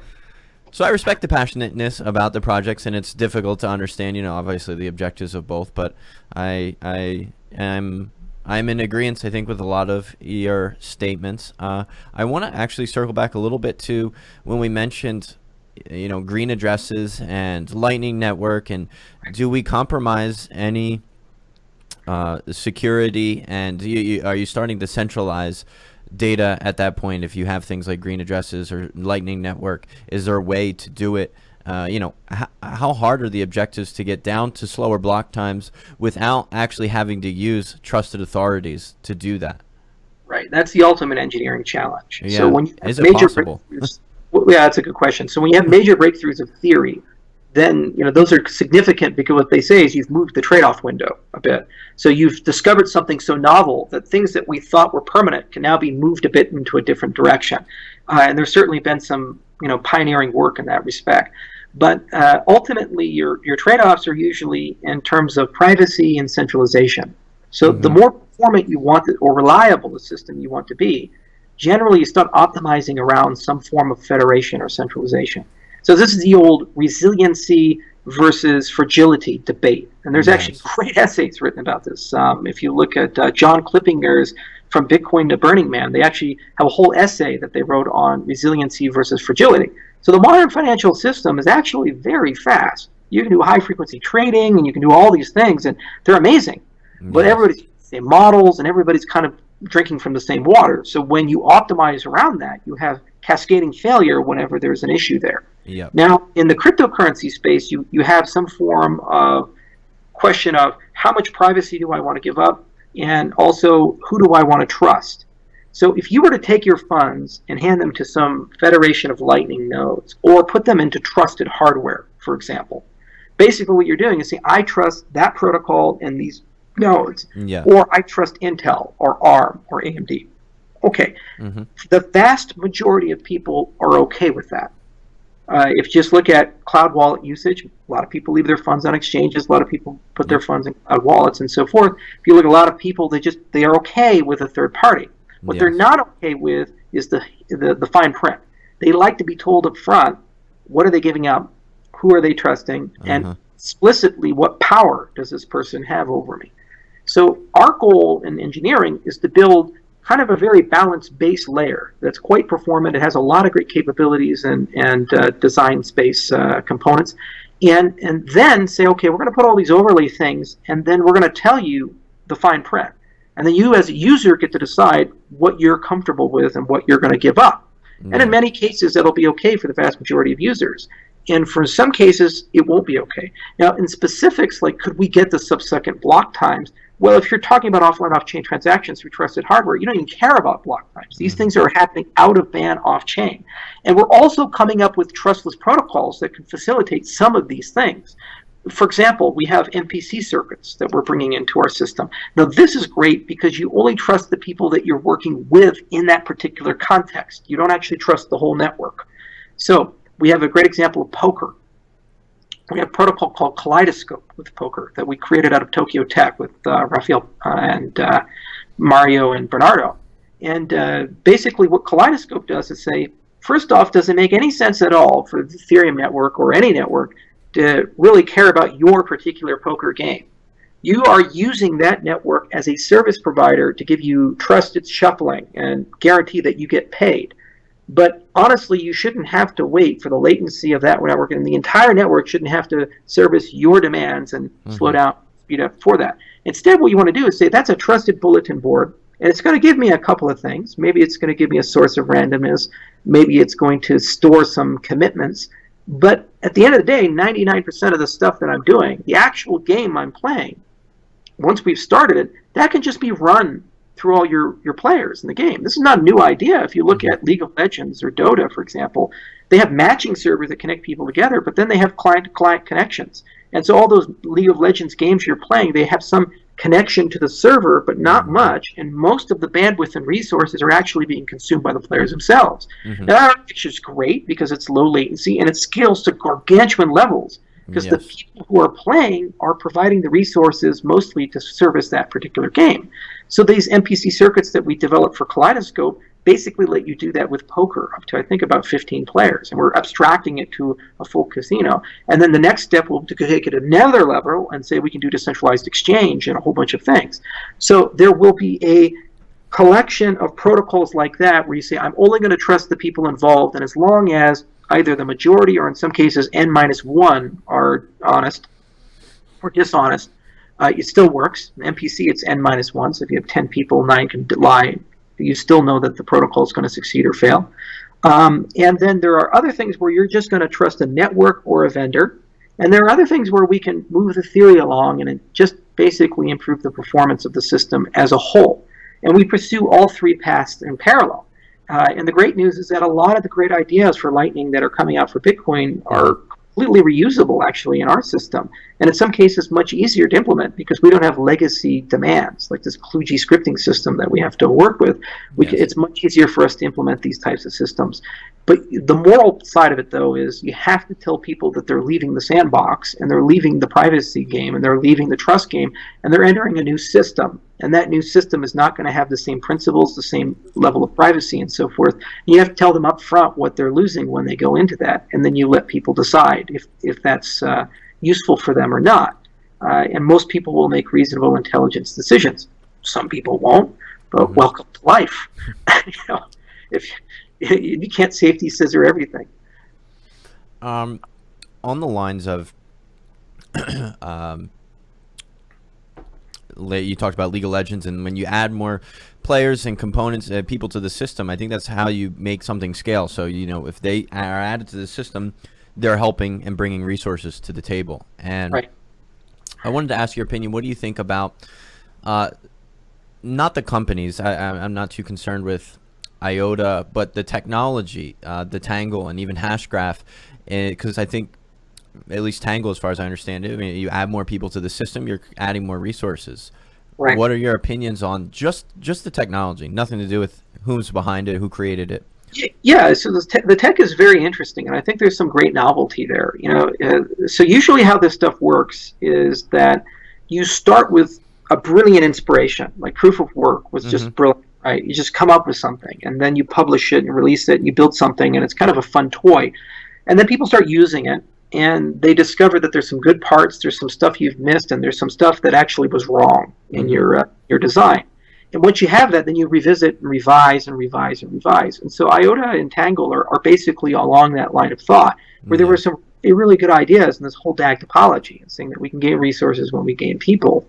But there needs to be a bit more rigor and theory behind that. And what's going to happen is, as they run their system, those things will be discovered. So it's less about the initial idea, and it's actually much more about how will that idea evolve over time and grow over time, and what factors and processes are in place to make that grow. The other thing is whose problem is the idea. This is why I love the peer review system so well, because what you're doing with peer review is you're saying, hey, academic community, I have this great idea, and you're telling everybody that. You're giving them an incentive to care about it, if anything, to say you're wrong. The minute that everybody gets it, then they have an incentive to try to come up with something better, and they have an incentive to try to break your system, and that's another publication for them. So from a game theory standpoint, you've created a competitive equilibrium where basically people are making you better for their own personal utility. So that is what matters the most, whether you're the hash graphs or the tangles of the world, is how do you introduce that idea to people who are smart enough to be able to make the idea better and evolve and grow that. As for a particular due diligence and peer review, one of the reasons we took on the Zencash project is we're being paid to look at Spectre because they're really curious about adding a DAG structure to Zencash. So that means now I have a team of scientists who have money behind them to think about DAGs, which means we are now going to look at Hashgraph, and we're now going to look at Tangle, we're now going to look at Spectre in a less academic way, in a more critical engineering way, and we'll probably have a stronger opinion on it. The same with treasuries. When we first started, we thought about treasuries as an abstract concept, but after Dash made some video about us and encouraged us to enter into the space because they were quite friendly, and we wrote a lovely 60-page paper basically talking about what we learned from studying the Dash treasury model. We liked it so much that we said, hey, boy, it's a great idea to continue this research thread and do something better than what they've done with a lot more rigor behind it. So that's an example of a productive relationship, and thanks to Dash for encouraging us to come in. So we'll probably do the same with DAGs, and we'll have a much stronger opinion of what we think can be improved with Tangle moving forward. But overall, I think as an investor or as an outside observer, you should look at process more than you look at underlying tech. Tech is too hard. Mm-hmm. Even for domain experts, it's just too much work to read a white paper every week. You have proofs you have to check. You have a lot of exotic concepts. Oftentimes these things are not written in a way that makes them easy to consume, and you have no outside third parties that give you a sense of credibility. I'll just give you an example. We're looking at something called Jasmine right now, and we're considering using it for implementing cryptographic protocols. Mm-hmm. And it's this high-speed, high-assurance bytecode thingy using COC and all this other stuff to write basically things like signature schemes and MPC and so forth. So it's really hard paper to read. It's hard paper to understand. There are a lot of claims that they're making that are pretty significant. But we look at the team of people who wrote Jasmine, and they're like the Chicago Bulls of this space. They're the Michael Jordans. And so we say, okay, these guys have some clout. And this appeared at a major conference. I think it was CCS. So it's past peer review, and the team is really, really good. So the level of due diligence that we're doing when we look through this paper is much less about, is the paper correct? And it's much more about, assume the tech is probably good. Mm-hmm. How will we use that? And so, if people want to get to that point where their tech is just accepted as canon, there's a way you can do that, and there's a way you can convince people. Otherwise, we have to do what we did with Dash, which is we have to start from bedrock, assume everything's wrong, work our way through it, and discover what was right, what was wrong in our opinion, and then write something about it, and then try to get them on board with that. So I'm punting your question a little bit, mostly because we haven't done a very thorough analysis of the underlying technology, but at some point we will. And I would encourage anyone who invests in these things, or anyone who runs these types of projects, to invest very heavily in also developing those processes so that first they can get the benefit of the doubt, second they can expose the problems, and third they can gain allies in making their technology better, not having to pay them. With Ouroboros, there's already papers that cite us whom have built things on top of our protocol. For example, Omniledger. It's a sharding protocol for consensus algorithms, competing with Thunderella and the rest of these guys. And they used Ouroboros as one of their examples. We didn't talk to them. They just read our paper and they said, oh, we can build something for that. So that's so cool when you see those types of things. And these great scientists I didn't pay are now doing things with the work we did, and it's actually making our work better and giving us some inspiration to get around to sharpening our system. Kind of on the same lines of this question of scalability, and as people grow into the system, it gets harder and harder. I saw you mention at least twice, maybe even more than that, in some of your previous interviews, talking about bandwidth and storage, Right. and that being an issue. Can you not combat that with just more decentralization, more decentralizing bandwidth, or am I overlooking it? Can you? All right. So if you live in a replicated world, the more nodes you add don't give you any more bandwidth resources. Those are just physically more hops you have to send the same data to. Okay. So like a Bitcoin style topology, and you just keep adding, layers and layers and layers of nodes around it. So whenever your block gets broadcast, instead of going through one hop, now you go through hop, hop, hop, hop, hop, and they're all getting the same data. Now they can relay to all their neighbors and peers, but there's a propagation issue there. It's things like Metcalfe's law and other things apply. So it depends on your network topology, and also it depends on whether you're a gossip protocol or you're like a pub sub or some other form of broadcasting. So the first thing you have to acknowledge is not everybody needs to see everything all the time. So one of the ways you make your protocol super resilient, going back to the trade-offs discussion, is to say everybody needs to see everything all the time. This was the core failing of BitMessage. It's a great idea for an anonymous communication protocol. If you look at things like PGP, when I send an encrypted email to you, what's happening with that is I encrypt the email and I send it to you. But built into that model, an outside observer knows that Charles has sent an email to Sam. Mm-hmm. They might not know the content, but they know I sent something to you. So if you're Glenn Greenwald and you have Edward Snowden sending you something, that's a problem, right? You isolate in and try to find some side channel to break that. BitMessage was quite clever, where what you do is you encrypt your message, then you broadcast it throughout the whole network. You gossip it throughout the whole network. And then nobody knows who that message is intended to. If you're very clever about how you broadcast, you might even be able to get rid of the origin. So you might not know who sent it, and you don't know who it's destined to. And what happens is every node tries to decrypt messages as they receive them. If they can decrypt them, it's their message. But no outside observer should know that they're able to decrypt that message. So basically, you're able to, Edward Snowden would be able to send that message, and the NSA wouldn't know that he sent it, and then Glenn would be able to decrypt it, and they wouldn't know he got it or he could decrypt it. That's the perfect system. Why did it fail? It failed because you don't have origins, you can't optimize, and so you have to just keep broadcasting and broadcasting. So as you gain more messages, you're n squared inside the system. So you just keep growing, and it becomes untenable to move that much traffic around. So part of the Cardano project is taking a step back and saying, okay, let's look at a couple of different core demands. So first off, how do we get to a point where it's okay not to see everything? And this is not a unique Cardano problem. The Ethereum people have been thinking about it with Swarm and Whisper and so forth, because not everybody needs to see your DApp information. And then the other side of it is, how do we maintain a reasonable level of privacy in these types of things? So we funded the Dandelion team. We gave them about $250,000 to spend the next 18 months thinking about Dandelion++ and looking at privacy at a very deep level, and that's something we're really excited to explore. We think Pramod's a great guy for that. And on the RENA side of things, we think that's the ultimate long-term solution for resolving a lot of these problems. Now, closely related to this is the issue of data sharding.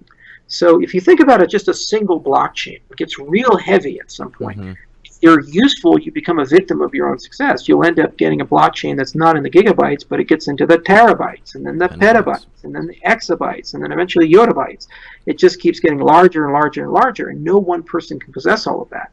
So it's super important to talk about how do I chop that pie up so that when you need some part of it, you can find it, the data's available, but you don't have to have all of it, which means you don't have to see all the traffic. You can live within your shard.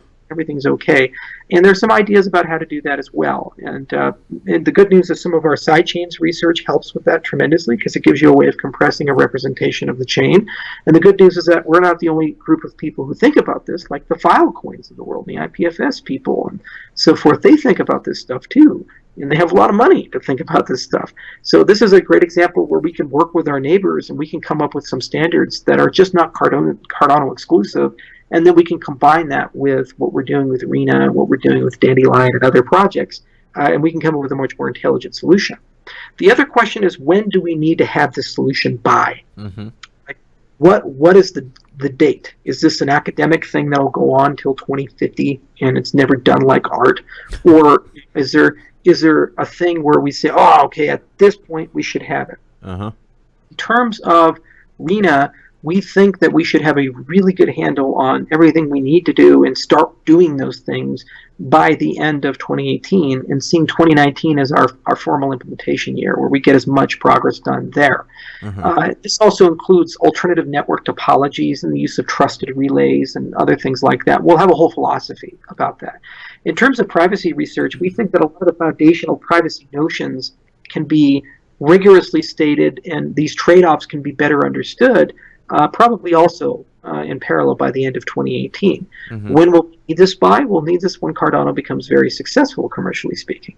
And if you look at the growth of Bitcoin and Ethereum, we think we have several years of window where we can live in a semi-replicated or a fully replicated system before we feel those demands and those pressures. Now, we could be wildly successful and then we immediately need a solution like today. But, it's quite a bit to get millions of people to use the system, and quite a bit to get people to get on board with something. And generally, if you were to model this, you have what's called a standing ovation model, where when you like at a theater and the performance ends and people start getting up to clap, when you get a few people to stand up, most people stay down. But when you get above a certain threshold, then everybody gets up and starts clapping, right?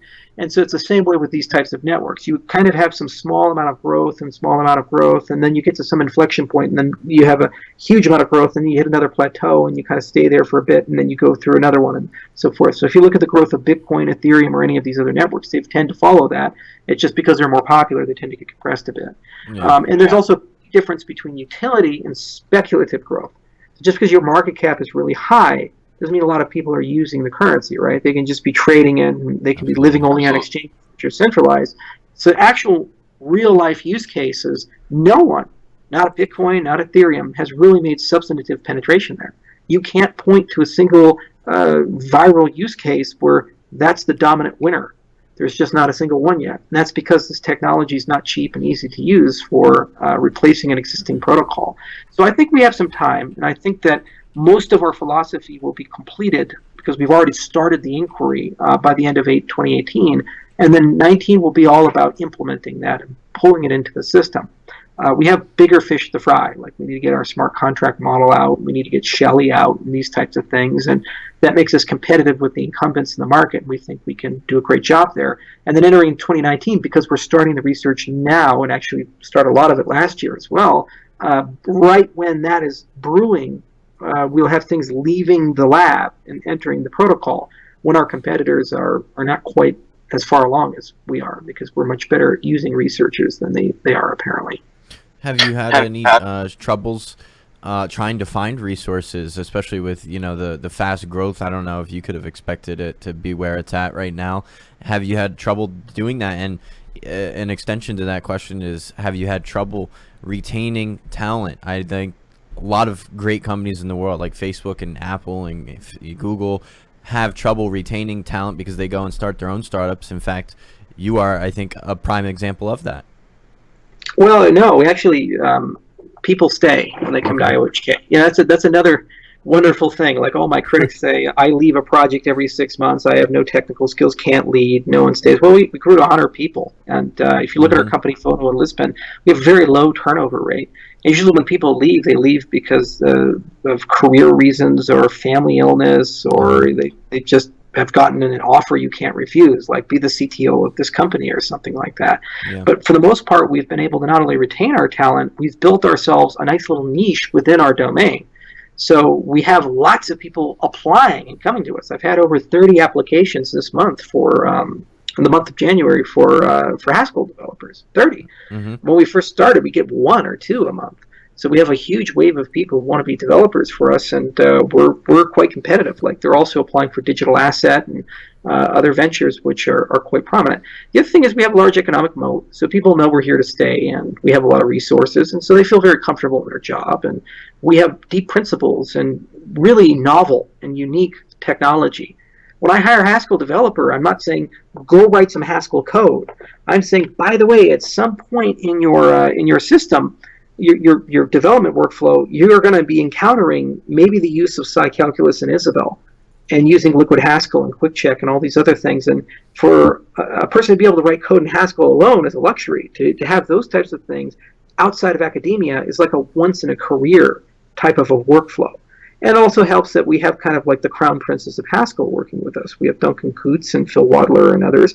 So people just want to work with those kinds of people, and those people are quite committed to the project.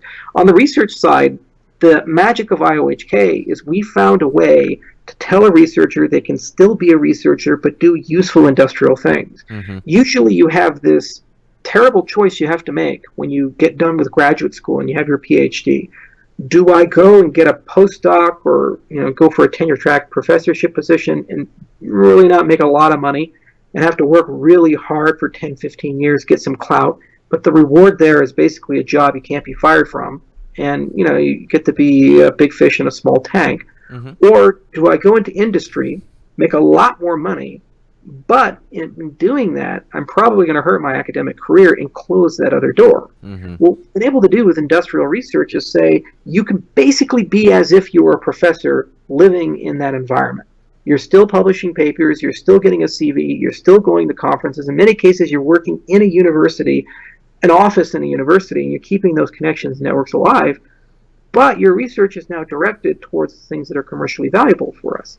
What we've been able to do is not only encourage people to go through that model, but we've also been able to do that in an accelerated capacity. If you take a look at Ouroboros as an example, we were a year and a half late to the game compared to Casper. Ethereum had a huge lead on us. But then we came in, we put a whole team together, we got our first paper out within 4 months.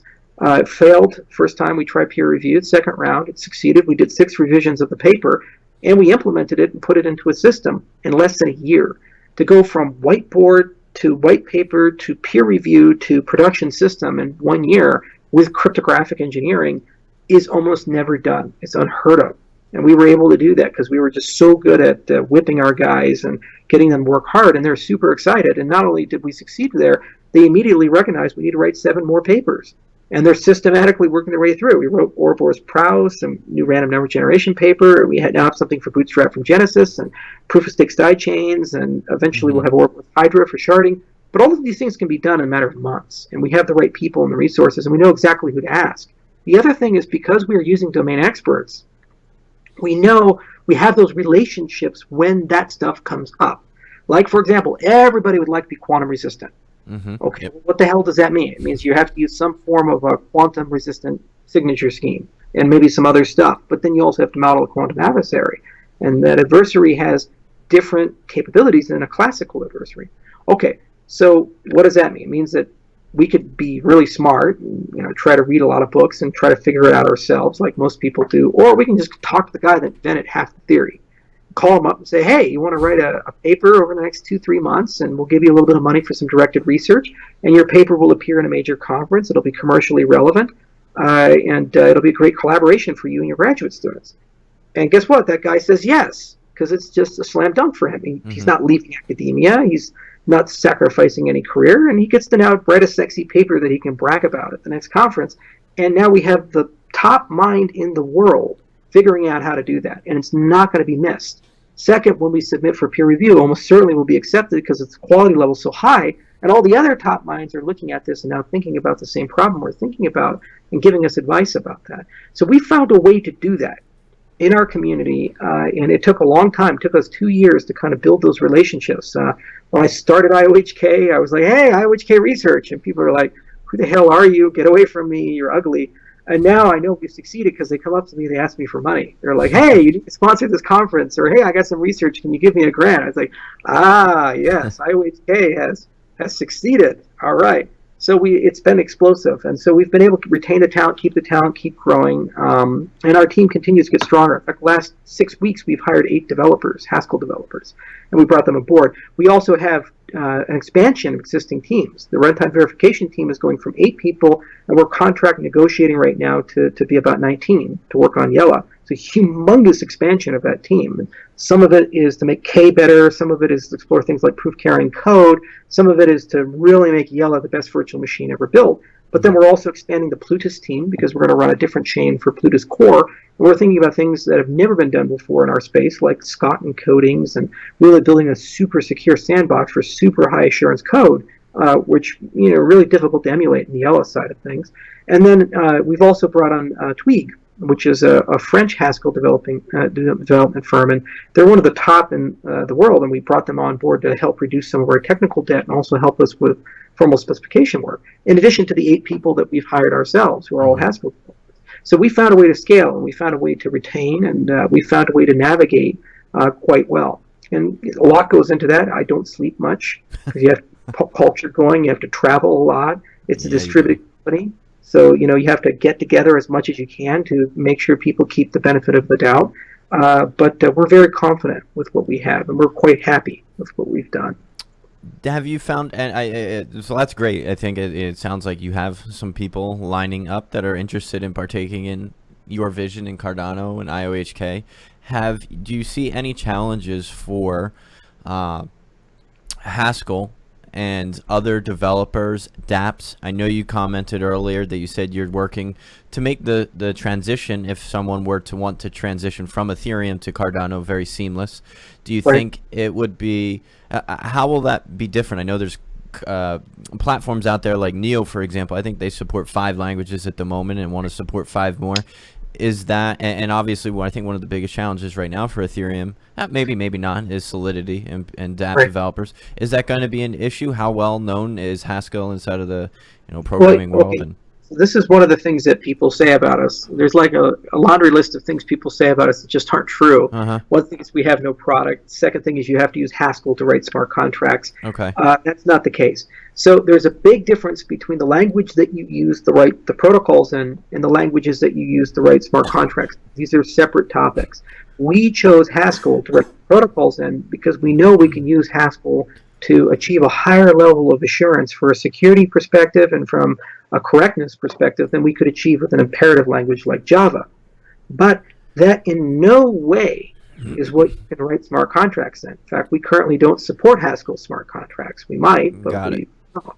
So what is our strategy there? So we really have a 3-bucket strategy. One is whatever Vitalik comes up with, we should be able to stay lockstep with that. So as they move from EVM to WebAssembly, make sure that we have a chain that supports all of that. So whatever languages are built for that, whatever tools are built for that, you as a developer get it.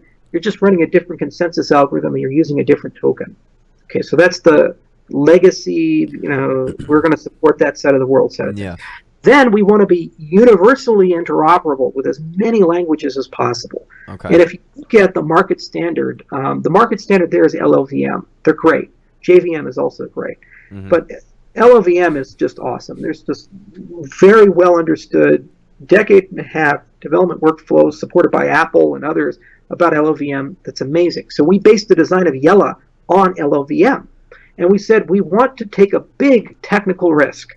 We want to invest in some theory that we think if we can pull it off, not only is great for cryptocurrencies, but fundamentally changes computer science, PL field. So the DARPA big risk, high return notion that we've adopted for Cardano is the use of the K framework and semantics-based compilation. So let's explore that for a bit. So all languages have things. They have a syntax and they have semantics. So syntax are all your symbols. Those are like your letters and your things like that. And semantics is the meaning behind those connection points. So when you write a sentence down, what does that sentence mean? So whether you're a natural language or a formal language, you have both syntax and semantics. And you can look at a sentence and know if it's well-formed and meaningful. So it's entirely possible to syntactically construct something that's completely meaningless. And it's entirely possible to construct sentences that are semantically meaningful but difficult to parse.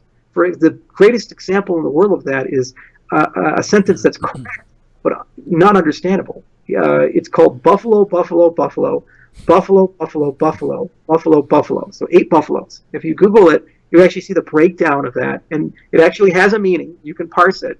No person in the world, if you just tell them that on the street, will know what the hell you're talking about. So natural languages are super hard. They invite a lot of ambiguity, and they have some issues about them. But formal languages are designed by definition to be understandable by machines.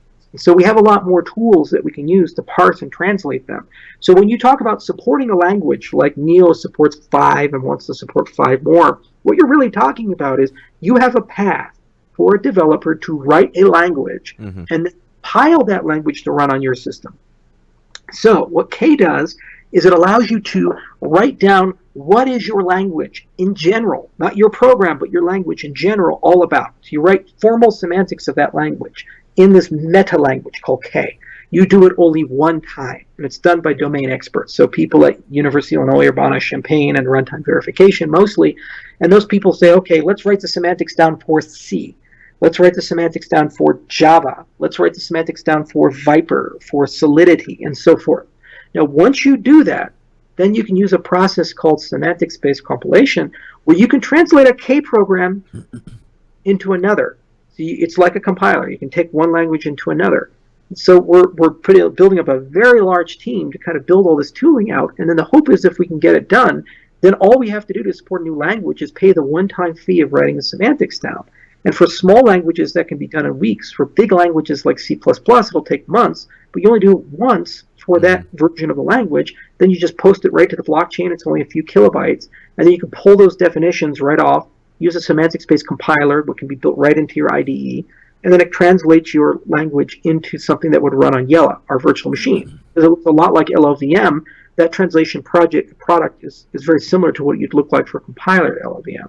So that's a big risk. It's something that we think a lot about. And we might get there, we might not get there, but we're willing to invest a lot of time into seeing if we can get there. And then the final part of it is give people a path for the most high assurance, most correct smart contracts possible. And that's Plutus. So basically, Plutus is saying, let's get the top minds in the functional programming world. So Phil Wadler is one of them, and there's others. Get them together in the room and say, guys, you get a do-over. You built Haskell back in the 80s.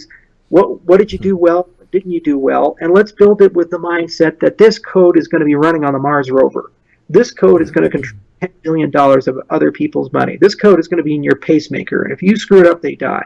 What does that language need with your 40-plus years of experience to support, to be able to give that developer a path to creating software with that level of assurance? And so then we can build that ecosystem out, and now you have 3 pipelines for the developer to follow. So one is, I like what Vitalik has done, but I want to pay lower transaction fees, or I like Ouroboros, or I like the 2-tiered model that Charles has designed more, so I'm going to go into that ecosystem. The other is, I want to write my smart contracts, things like JavaScript and Java and Go and et cetera, and we can just keep adding more K definitions to our chain. So if we get that right, we can potentially support hundreds of languages, and there's a path to compile them, run them on our system. And then the other is, I want to write the most correct code ever. I am an IoT play, and this is for meters, for all the state of New York, for electricity, and if I get this wrong, all the power goes out and grandma freezes to death in the house.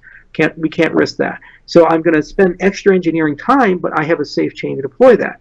The great part about separating computation from value is that I don't have to be picky and decide which one of these paradigms do I want to live with. Tezos, for example, said Michelson is going to live in the high assurance world, whereas Ethereum appears to be trying to maximize interoperability and agility in its design space. But when you separate them, you can now live with both of these worlds, and you don't give up anything. So that's the approach that we're taking. But it does require a lot of hard work. The good news is it's programming language theory work, and that's an area we're quite competent in. And also it's a very old area of computer science. In fact, the very first parts of computer science came from that, and we get that real well. And there's decades and decades of great research that can now become relevant and be brought into this world that cryptocurrency people aren't aware of, but PL people are quite aware of, from Langsec techniques to proof carrying code and so forth. And we're really excited to port those old ideas into the cryptocurrency space and make them relevant again. Well, thank you for explaining that. Maybe it was a misconception of mine about how they all work. What do you see the future for these different platforms? So we have like 20 or 30 platforms right now inside of the top 40 or 50 by market cap, and there's a lot of them. If we fast forward to mainstream adoption, whether that's in 2 years, 5 years, 10 years, when we start to have use cases for these dApps on them that are functioning, right, how many will there be? Do we need Neo, Qtum, Lisk, Cardano, right, EOS, etc.? And I guess even further onto that question, platforms aside, just in general, cryptocurrencies, are we going to have monopolies of, we have Cardano, which takes care of all these dApps, and then we have Bitcoin, which is able to function as who knows, a store of value or a currency, and Right. niches, all top 20 or 30 niches, and then that's kind of really it. What Right. will the future, do you think, look like to both of those platforms and even just crypto in general, if we were to fast forward?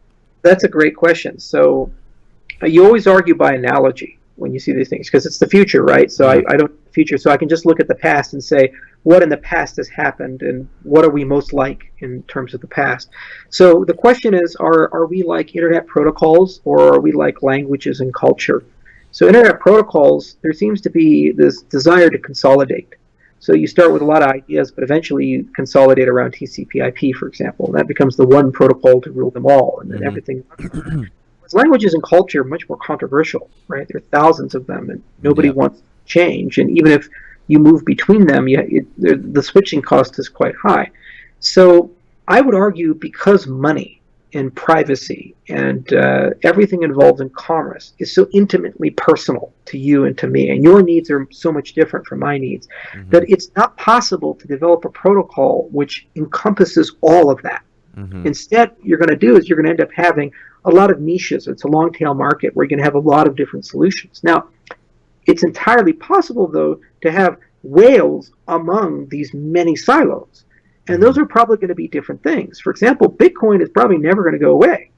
Even if it has no real life utility as a payment system, it does serve as a store of value, and it looks like it's turning into digital gold. It's a digital commodity in a certain respect. So let's say Bitcoin never wins the smart contract war and never wins the world computer war. It could still be $1 trillion ecosystem on par with gold that people collect, people use, and they store their wealth in it. And that's okay. And just it's smart enough now to talk to other systems so you can more trustlessly move value around. So I tend to believe that we're not going to see mass consolidation in that you have one or two cryptocurrencies rule everything, control everything. There's one universal token, and that's that, and it's TCP/IP for money. It's not going to be the case.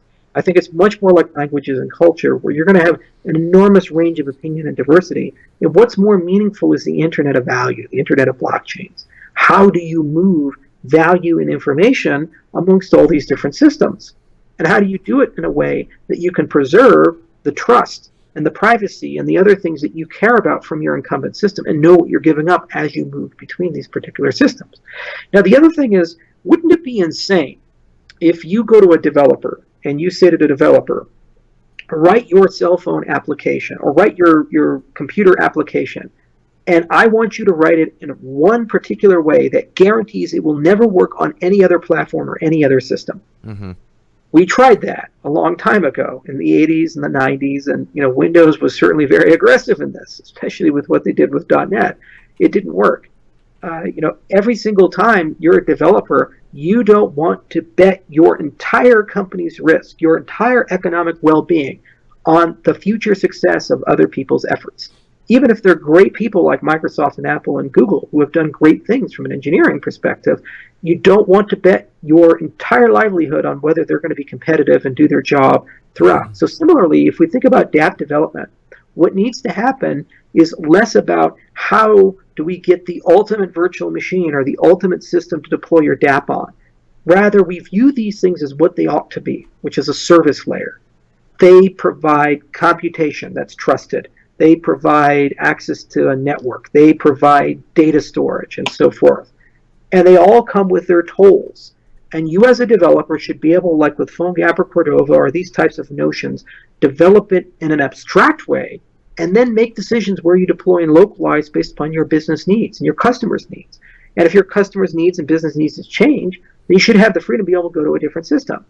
Now, whether that means that we're going to consolidate, like what we have in the cell phone space, 3 or 4 major platforms, or it means that we're going to look much more diversified, who knows? The other thing is that you have to ask yourself, when you look at that model, what is my blockchain actually providing me? And this is something I don't think is completely well understood. Ethereum and any of these replicated virtual machines are providing trusted computation. So basically, you have a program that you want to run. It has an input, it has an output, and there's a program that you do not trust a third-party server to run. Whether that is because you are gambling against them and you don't trust them with shuffling the cards, or maybe you're worried they're going to censor you and shut down the application, whatever that might be. you are basically saying, I can't in a server-client model do this. So there's an ontological question that you have to ask, which is, what classes of applications truly require this? And are these monolithic, or when we decompose it, can we leave a lot of my app as a server client, and there's certain services that server client app consumes as almost like a REST API that are trustless. They need to be run on a blockchain system. Maybe random number generation, user accounts, and that's that, but all the other logic, that can be run off-chain. And that's the thing that has to be discovered and discussed in this whole milieu of cryptocurrencies, is we haven't had an honest conversation. We are approaching it either from an intellectually dishonest capacity of saying, we're going to throw away Amazon EC2 and Rackspace and Azure and all these things and just put them in the garbage bin and build a completely decentralized, trustless internet. Which, even if you could do that, you're talking about decades, man. That's a long road. I mean, how long has it taken to go from IPv4 to IPv6, for God's sakes? Mm-hmm. And this is a transition that's so much grander in vision. And also, it's not clear how the incentives are going to work. Or are you talking about saying, I want to add a new layer, a new dimension to my application so that I can give my users of my application some guarantees that I can't be dishonest, I can't manipulate them or something like that for this particular bucket, and they could check it and verify that that's the case. I think the second model is much more reasonable, it's much more conservative, and frankly it has a higher probability of success, and also falls in line more with how the internet has evolved over the last 3 decades and how application development has evolved in particular over the last 10 years. Where you think of a service-oriented architecture and you have a collection of different services that you consume, and it's all about what is the service providing to my customers, what do I have to pay for it, what's the reliability of the service, and who are the competitors there, and you'll end up having hundreds potentially. I think blockchains were much better suited moving into that space than trying to completely rebuild and redesign the entire internet. It's a fool's errand, in my opinion. So that's the best wandering grand answer I can give you to your particular question. But I can't make it any more concise than that, because it's an involved question, and it's also a very politically charged question. It's almost like religions in a certain respect. Mm-hmm. Blockstream has a mandate as a company to try to kill all other cryptocurrencies and build a stack of technology that makes Bitcoin the one coin that rules them all. This is the Bitcoin maximalist viewpoint. Mm-hmm. And the Ethereum people, they're starting to get a little bit of maximalism under the hood as well. And it's not about what is best for our customers, what is the best for society, what is the best for transparency and auditability, what is the easiest thing for people to use. It's usually, I own the token, and I want everybody else to use it, so my token goes up by 1,000x, and I get rich, and I can live on a beach, and have a great lifestyle. Mm-hmm. And what I think about is I think in systems, and I say, I'm agnostic, and there are going to be certain cases where Cardano is not going to be the best product for you, and there's going to be something else, and I'll be the first person to admit that. And what I need to do is build a way so that you can easily pivot from one to the other, and then what I can do is optimize around things that I think will produce lots of value and keep our principles strong, and then when that's relevant, people will flood to that, and we have utility in the system. I think it's a good answer. I think, like you mentioned, I don't know, money is almost like a language, and there's multiple people speaking different ones, and there right. may be a necessity for having different ones, and maybe there are a few larger ones that can accommodate more people. Right. But that makes sense to me. I think that it'll be interesting to see what ends up happening with all of these.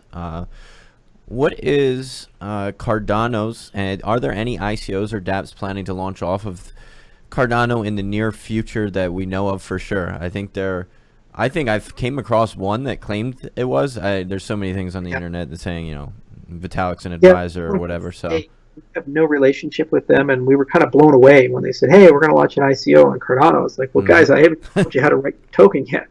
How are you going to issue this? So I think what was the name of that? What was it? I don't even remember. SP8DE or something like that. Yeah, that's right. It rings a bell. Yeah, so I don't have any relationship with them. We don't know the guys, and we wish them well. I mean, what I think their plan is that they're going to write the token as an ERC20 using Solidity and do their stuff, and then when we turn our system on, they'll port it over.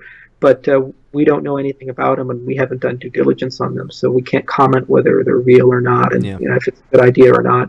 But it's not right now productive to talk about launching tokens or doing ICOs on our system. Mm-hmm. It will be once we have our smart contract system that's called Goguen, and we'll make some announcement in February about when that testnet is coming and how these things are going to be rolled out. And we actually have thought a lot about what token standards need to look like. In fact, if you go to Runtime Verification's GitHub repository, you can see the first formal specification for ERC20 was done in K. Okay. So we actually talk about specified ERC20 tokens. And then we've even broadened that conversation and started asking about, could we also build some specifications for crowd sale standards so that you have like decentralized control of the crowd sale money and refunds are possible and these types of things. So it would be nice to build a toolbox for people who want to do ICOs to prove to the community that they've adhered to certain standards so that the community knows that there are certain protections. Like, for example, the token that's been issued is actually going to work.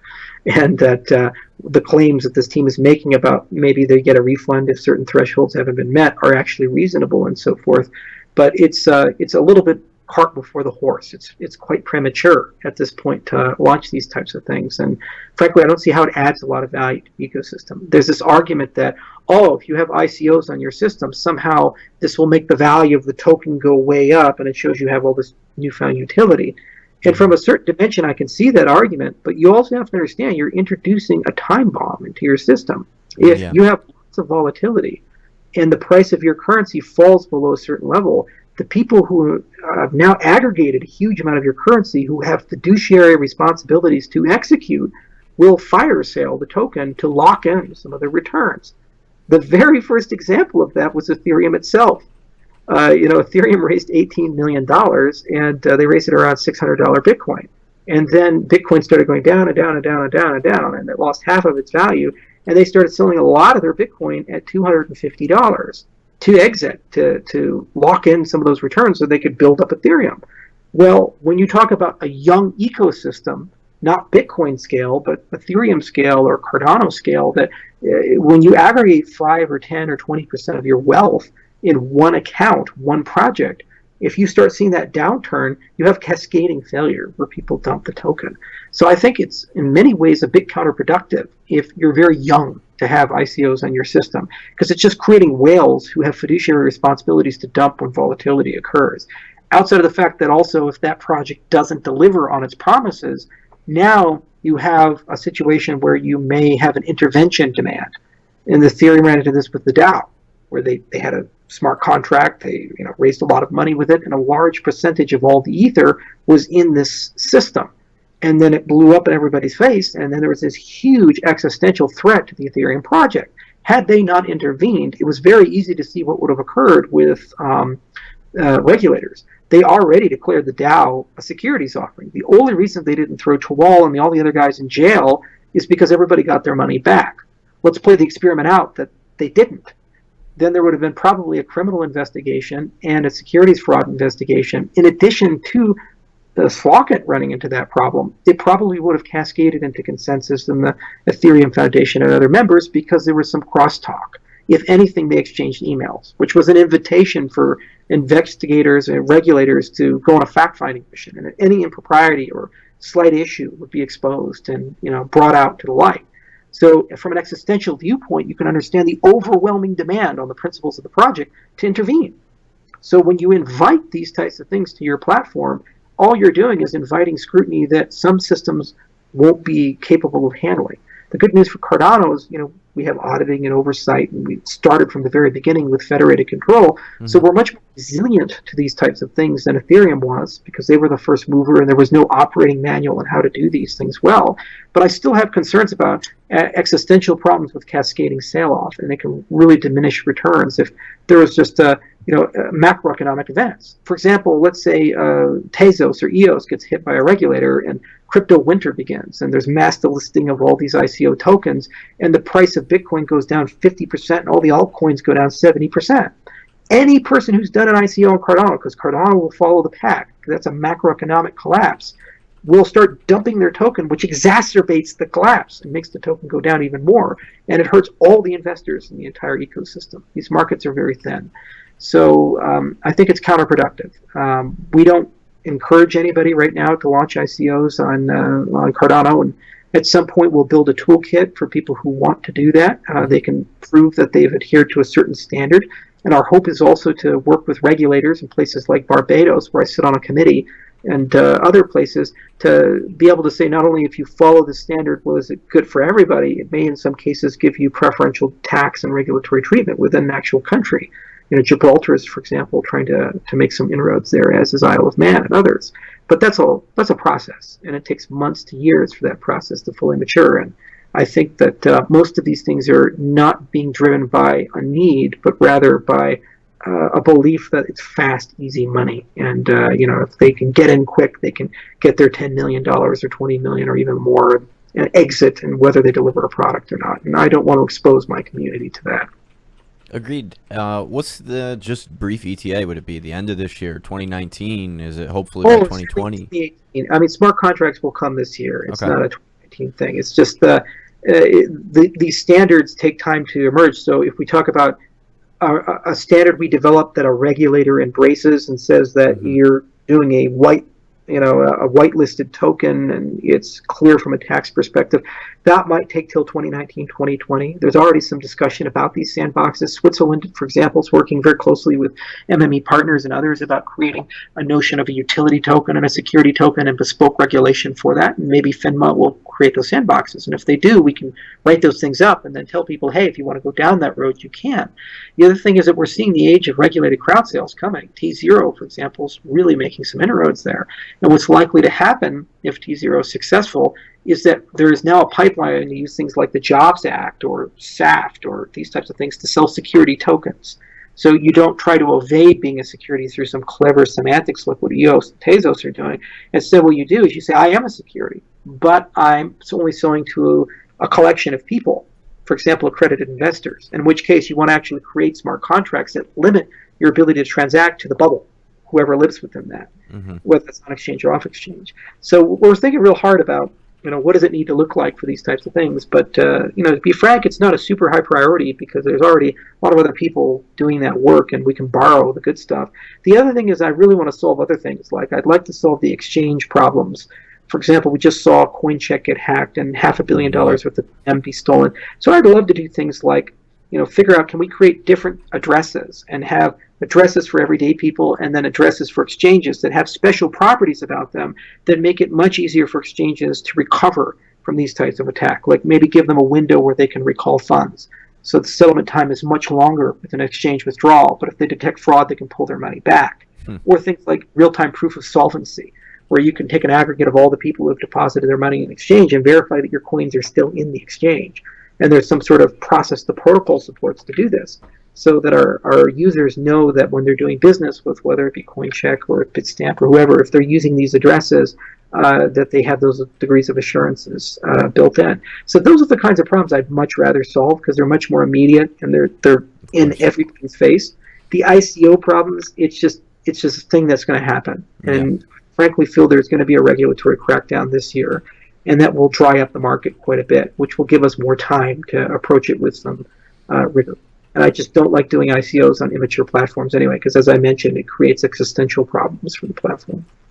Yeah, agreed. I found that part that you mentioned with the exchanges very interesting. Do you think decentralized exchanges will wipe out all these exchanges? If we fast forward 10 years, find it maybe a little bit hard to believe that we're just going to give up all centralized trusted authorities when it comes to exchanges and we're only going to operate in decentralized exchanges. But what do you think? We have a bunch coming out.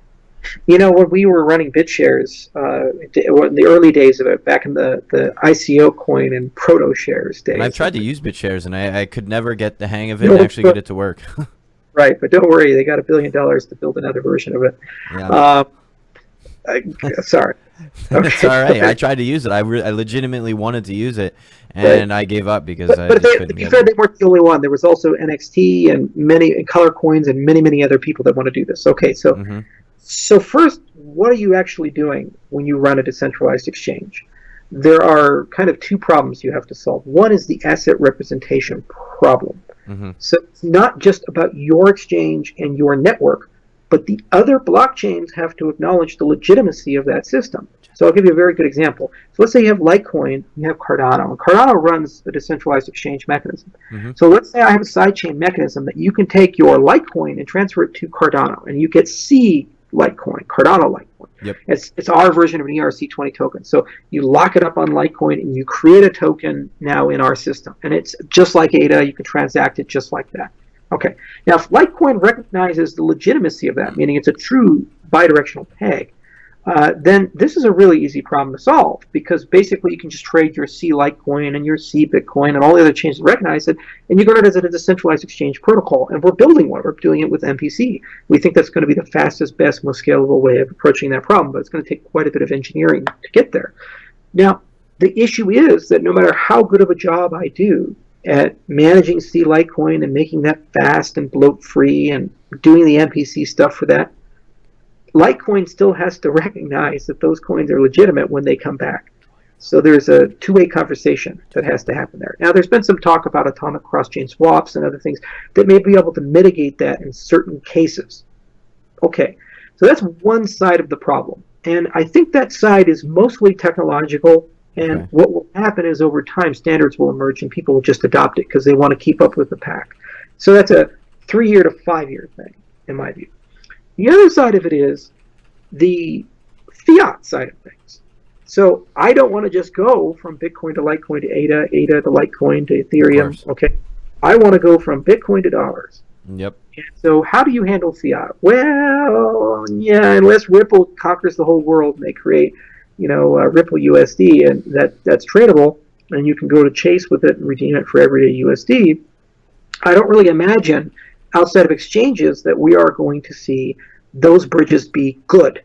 Now, there are two things you can do about that. One is you can try to do what Tether's done, or what we try to do with BitUSD, or MakerDAO's try to do, and so forth, which is, can we create a synthetic asset that is value pegged to the dollar or to the euro, and it represents a real US dollar, but it is digital. It's just like Bitcoin, it's just like Ether, and you can transact it the same way.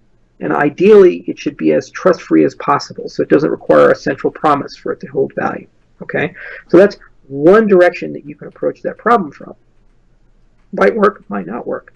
Another direction is you can do what's happening with Liquid or Cash or a lot of this permission blockchain conversation, which is you say, if you are Bitstamp and you are Coinbase and you are Coin, you know what? You're not going to be the one exchange to rule them all. There are going to be thousands of exchanges, maybe hundreds after the consolidation, but you're never going to have a situation where there's one exchange. So why don't the exchanges consolidate books and run a permission blockchain?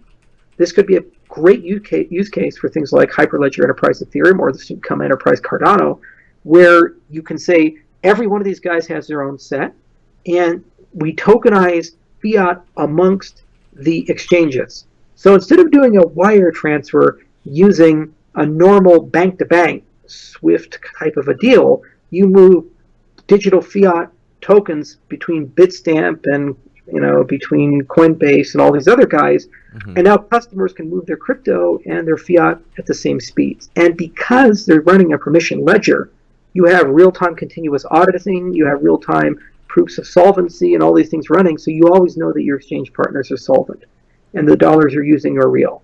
And there's some sort of reconciliation process that's connected to the whole thing that allows you to verify that money's actually moved properly amongst the exchanges. And there's some sort of float pool and so forth. But that's a much more manageable problem.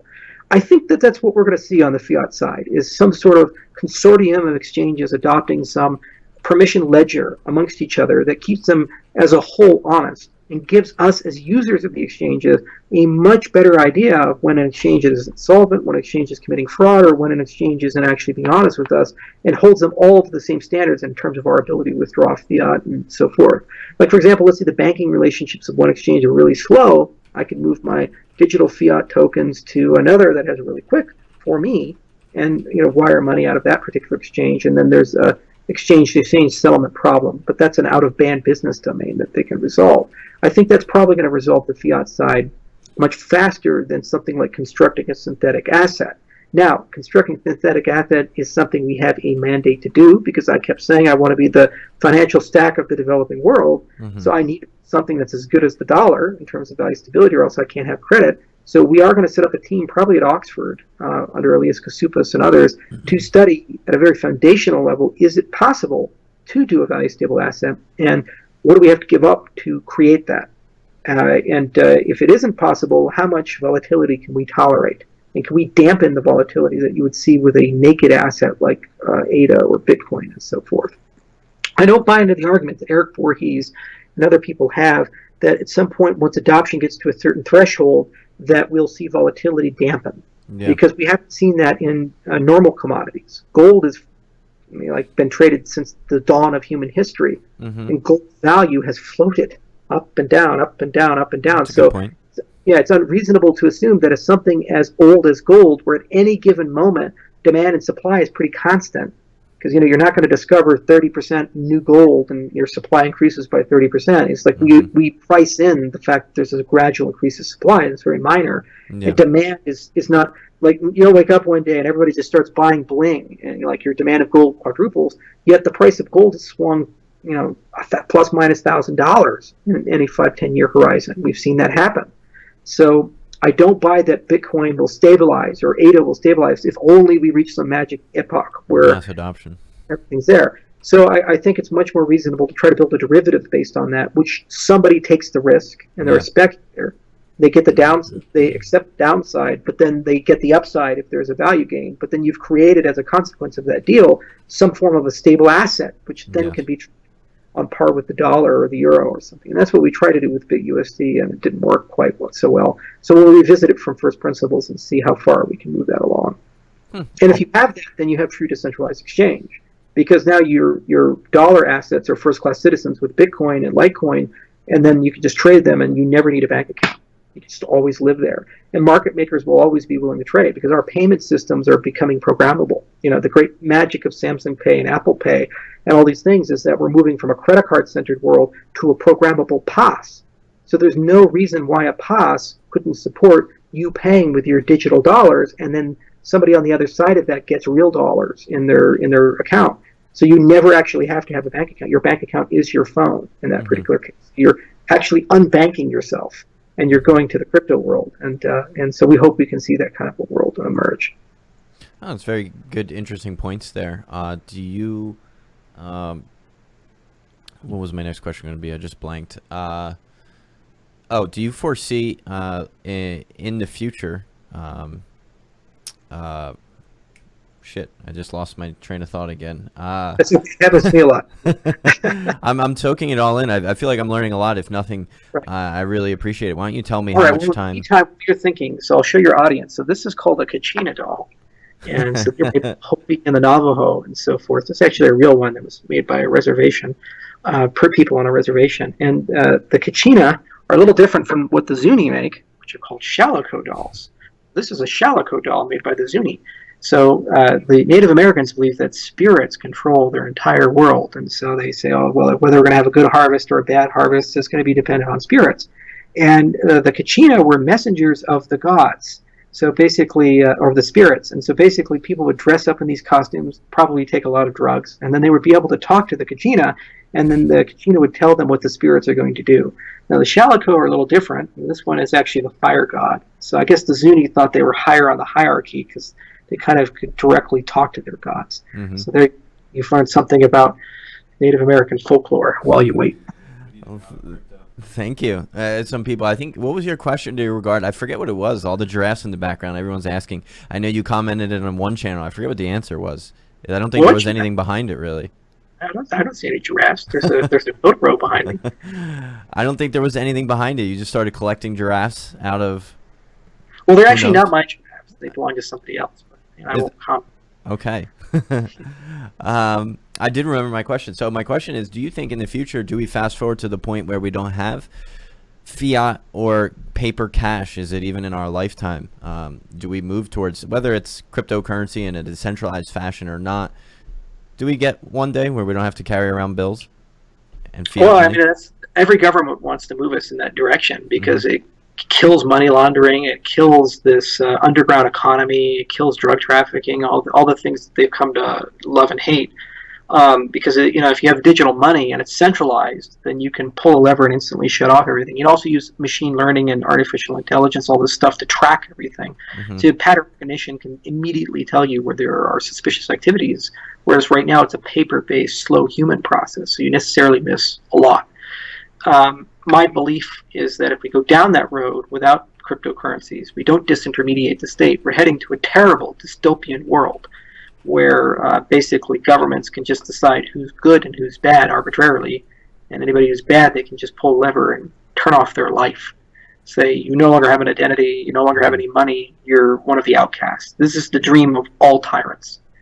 Every single evil government, from the 1984 version to what we saw was the Stasi state to what the Commissars did in the Soviet Union, was all about have an intelligence web so pervasive that we can know who is with us and who's against us, and the people against us, we have some sort of recourse to either gulag them or degrade them and make them basically go away. And so fear keeps everybody in line, almost like the panopticon. Bentham's panopticon, where you have this glass cylinder and all the prison cells around it. You can never know who the guards are looking at. All the cells are open, so you wonder if they're looking at you. So they want to create that. But the problem with digital currencies is they're creating a panopticon that actually watches every cell. So it's no longer are they watching me or not, it's they are. And if I do something wrong, even inadvertently even, I could end up being outcast from society. So I think that the great challenge of the 21st century is not whether we're going to have paper money or not, it's what do we do about the death of paper money? And what do we replace it with? Do we replace it with a centralized system that has no privacy and we don't control it? And at any time a government can shut us out and tyrants can have that control? Or do we replace it with something that's like a constitution that has principles built into it? And it constrains the behavior of governments. That's why I'm in the cryptocurrency space. I was in the Ron Paul movement in 2007, and I love Ron Paul. He's a personal hero of mine. He's always going to be the boss. You always have that boss in your life said, that's the man. I'll follow him off a cliff if he asks me to. But Ron was like, we have a constitution to constrain the behavior of government. And there was no way to constrain the behavior of money except for physics. You can't print new gold. You can't change the dynamics of gold. That's why he loved gold and silver and said this is the standard that we need to adhere to because humans are corruptible and inevitably will mess things up. And while we somehow found a way to somehow constrain governments using a constitution, he was skeptical that we could do that with money. And so he said, let's go back to those standards. But the problem is those standards are gone and they're not coming back.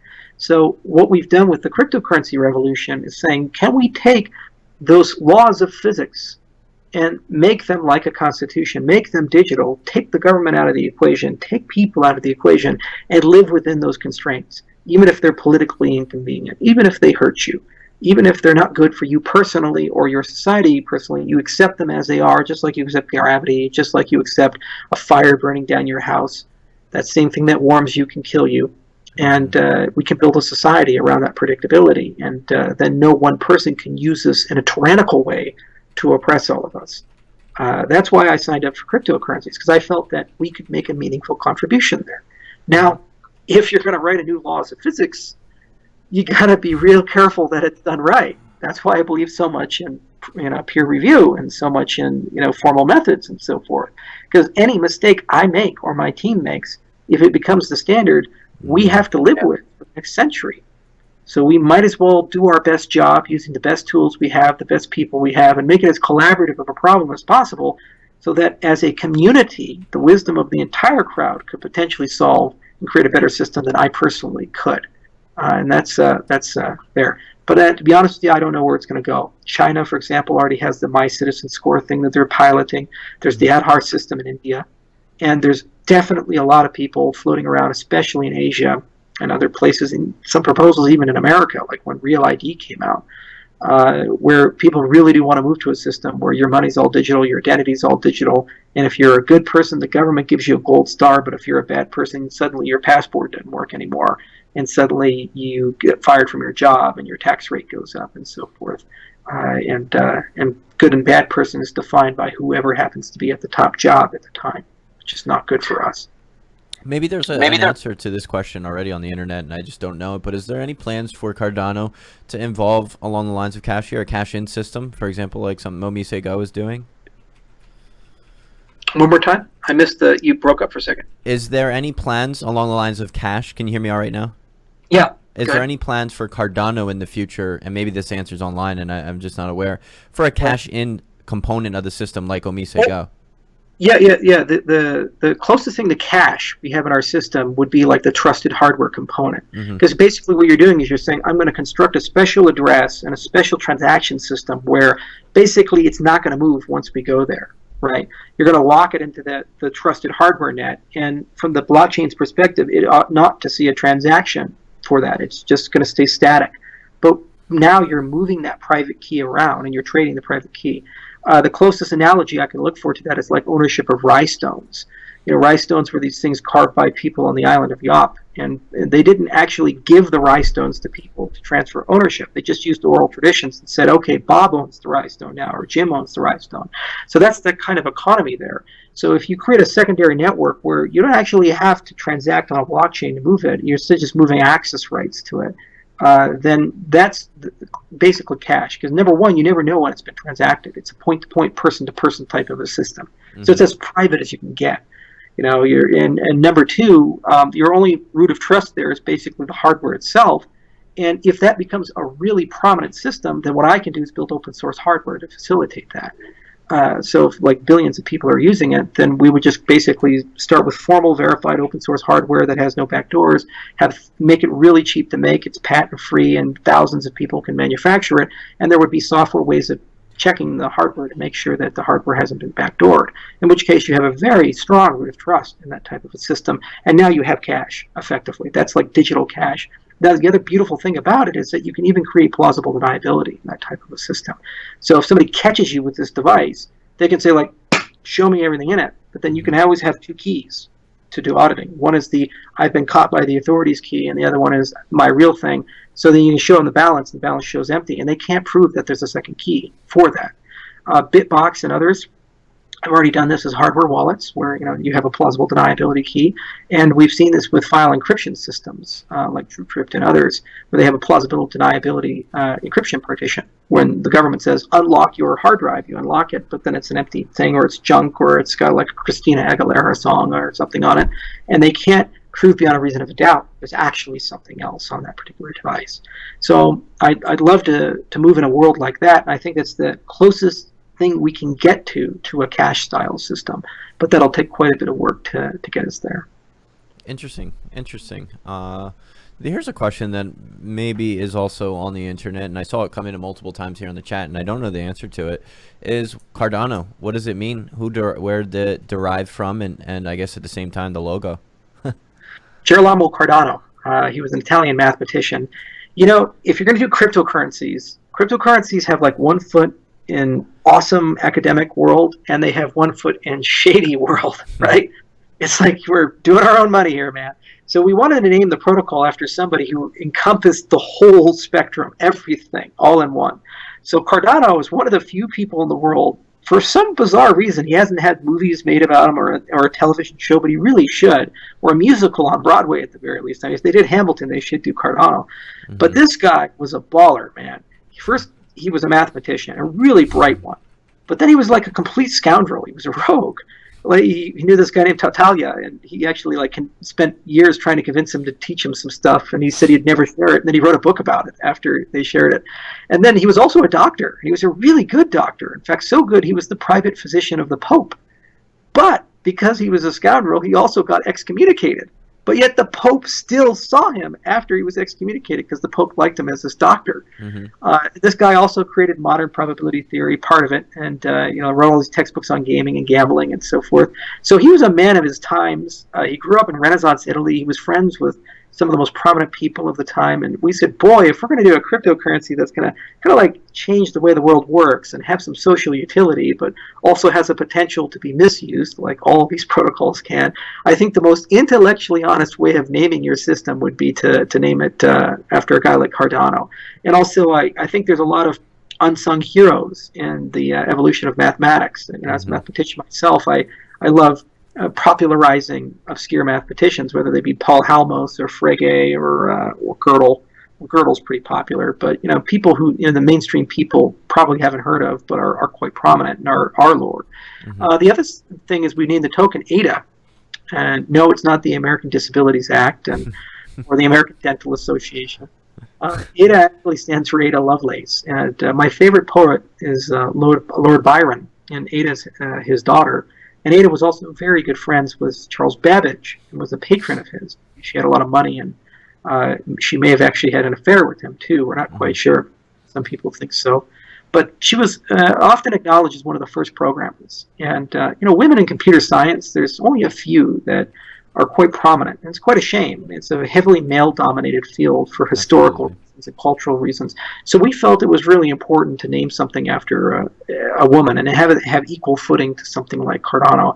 So really, there were two options for me. One was Grace Hopper. We could have called it Hopper or Grace for the currency, because if you ever Google that gal, she was a titan, man. Woman in the Navy, reached the rank of admiral. She wrote COBOL. She was tough, man, and she was a real good gal. And then the other was Ada Lovelace. And we decided that because Ada is also a programming language, and it's already all the hard work of translation and localization had been done for Ada documentation, there was a way to make sure you could represent this in many different languages. It made a lot more sense to call it Ada. So that's where Ada comes from. That's where Cardano comes from. And there's a nice historical precedent behind the two. And I hope people like it. It's also easy to remember, and it's a kind of a different name. We didn't name it Coin. There's nothing there. So there. Ethereum had the same thing. Ethereum Ether. Ethereum had kind of a slightly cooler thing. It came from World of Warcraft. Vitalik had something there. There was another question you had. I answered the name question, but there was something else there. Yeah. Well, just a comment. I think that's pretty cool. I think there is a need for more women in this space. In fact, I think your interview that you did with Crypto Candor, I thought she asked some pretty interesting questions, probably the most insightful for me as just listening from her questions. So I think it's definitely a necessity, and I don't know how we solve that issue, but well, you do it by inspiring people. There's the social justice way of doing it, where you mandate and say that you have to create quotas and everything has to be balanced, and then there's the market-based way, where you just have the courage to diversify, and you have the courage to inspire people and encourage people to come on in. And that's what's happening for a while in the computer science world. We've seen a lot of great prominent minds come into the computer science world as a result, like Shafi Goldwasser, for example. She's a Turing Prize winner, one of the most preeminent cryptographers in the world. And Tal Robin is another. And we even see new generations of people like the people who wrote RS Coin. Name escapes me for a moment, but she's over at UCL. So there's Elaine Shih, who's another one. She's at Cornell Tech, and she's a very prominent cryptographer. She's actually our primary competitor on Proof of Stake. She created Snow White, and we created Ouroboros. So, you just encourage people to come in, and you make it interesting and make it accessible. And names and figures are one way of inspiring people to come in and say, hey, I can do that too, if they can do it. I'm completely against the whole social justice way of approaching things, of saying that, destroy the patriarchy and legislate our way out of it. You can't legislate honesty. You can't legislate morality. You can't legislate away sexism or racism. These are things that either you have them or you don't. And just because you pass a law doesn't somehow make people behave correctly. Instead, you just have to transcend all of that, and you have to evolve above all of that and create symbols that people can relate to and admire. And then once you have those symbols, it naturally creates lots of people to come on in. The birth of computer science disproportionately is the nerdy, greasy-haired, Stallman-like guy, because all the heroes in computer science were kind of the outcasts, where you go and tell people that the world is run by extroverts, and you have to be charismatic and suave and go to Harvard Business School and be like basically Bateman from American Psycho to be the ideal in the system. And then you go tell these computer science kids that you can live in your mom's basement, but because you're a genius with this language, you can now create something that can be worth billions of dollars. that appeals to a certain clique of people. And so there's not a coincidence why a lot of autistic people, a lot of people with Asperger's, and a lot of people who are antisocial have been so attracted to computer science. That doesn't mean there's something culturally wrong, and it doesn't mean that society is broken. It just means that there are characteristics of that field that in the beginning acquired that many people. And it's no coincidence we're seeing more women enter computer science now after we've gotten to the next level, where there's now dimensions of computer science that don't involve introversion and don't involve that, especially because now we can build beautiful user experiences, and now we can actually tell stories and these types of things. And some of the best people on the GUI side are coming from that spectrum. So I'm pretty excited about the future, and I think that we're seeing a lot more diversity. At IOHK alone, we actually have a lot of strong female leadership. Our HR director is a woman, Tamara Hassan. Our highest ranking executive on the operations side is Lean Fitzgerald. And we didn't go out of our way to recruit women. It's just they were the best candidates for the job. Mm-hmm. And we said, let's hire them. They're awesome. And we continue to recruit along those lines, and we found some great people. As engineers, I can understand a lot from where you're coming from. The second part of that question was the logo. How did that come? Where's that yes, from? Logo. So the Cardano logo was created by a guy named Louis Chang, and also with some help from Richard Wild, who's our design director. So Louis runs a design firm called Proof of Work. And at the time, Richard was actually running the firm as well with him, and then we kind of got Richard. He's now our design director. But basically, everything we do, especially on the logo side, is very meticulous. And the IOHK logo in particular, let's see if I have a card around me. I do. Okay, so you see the IOHK card. So you see that logo, right, that butterfly. We did that with 99 designs, and we had 200. I've used them before as well. You're right. We had a contest. We had 243 submissions, and many revisions amongst them, and it was just a brutal process. And so we said, well, the culture of IOHK as a company is this idea of cascading disruption. So we thought of a butterfly, like the butterfly effect. It flaps its wings and it caused a tsunami in Japan. And so then we also, if you look at the logo real closely, you'll see like circuit traces on it. Yes. So a technology component, and then also it has this beautiful dual color scheme where it's black and red, but we also have a green and white, so you can put it on a dark background or a white background, and both of them work equally well. So similarly with the Cardano logo, we had this idea of like falling rain, like raindrops and these types of things, and we thought really carefully about that. And actually there was something that Apple released when they were talking about how they do design, and they had this one animation where they had all of these dots, and they were interconnected, and then they're like on a thread, and one of them is going down and down and down and eventually pulled. So I saw that dot matrix, and I said, boy, could we do something like that? And also I love symmetry, so I said, can we make it symmetrical? Can we make it, imagine like falling drops of rain? Can we have balls? These types of things. And it just all kind of came together, and I like the logo a lot. Some people hate it. I kind of like it, but it's something you live with. The difficulty with logos, though, man, you have to be careful with this, is if you're successful, you will see them tattooed on people. So you have to make sure whatever logo you've created is tattooable. And I kid you not, I've seen people with the Ethereum logo tattooed on them. I remember working with Richard way back in the day, in February of 2014. I was over at the house with Ethereum, and I said, Richard, we're going to see this Ethereum pylon if we pull this off on people's arms. And he said, no. And I was at a conference, a Nexus Conf, and a guy had the Ethereum logo tattooed on his knuckles, like style. And I've seen women with it tattooed on their back and things like that. And he said, let me show you my logo. And they show you a shoulder. They're like, whoa. So we felt that we had to take the logo very seriously, because we thought like one day we'll be permanently scarring the flesh of some very loyal fans, and so we might as well make sure it looks okay. Yeah, that's pretty funny. We use 99 Designs for our logo, and it's pretty funny. They do a great job. I also love the website. You get what you put in, so you have the competition, but you got to really put a lot of iteration and challenge, right? And that's what we did. And then we had to do some post work after we got it, but we're very happy with our logo. Of course. I love the website too. You're talking about the symmetry and the logos. I know you're proud of it. You commented in one interview. I love the websites like that where they're interactive, and I don't know, you can play and draw with your cursor and stuff. They're all pretty neat.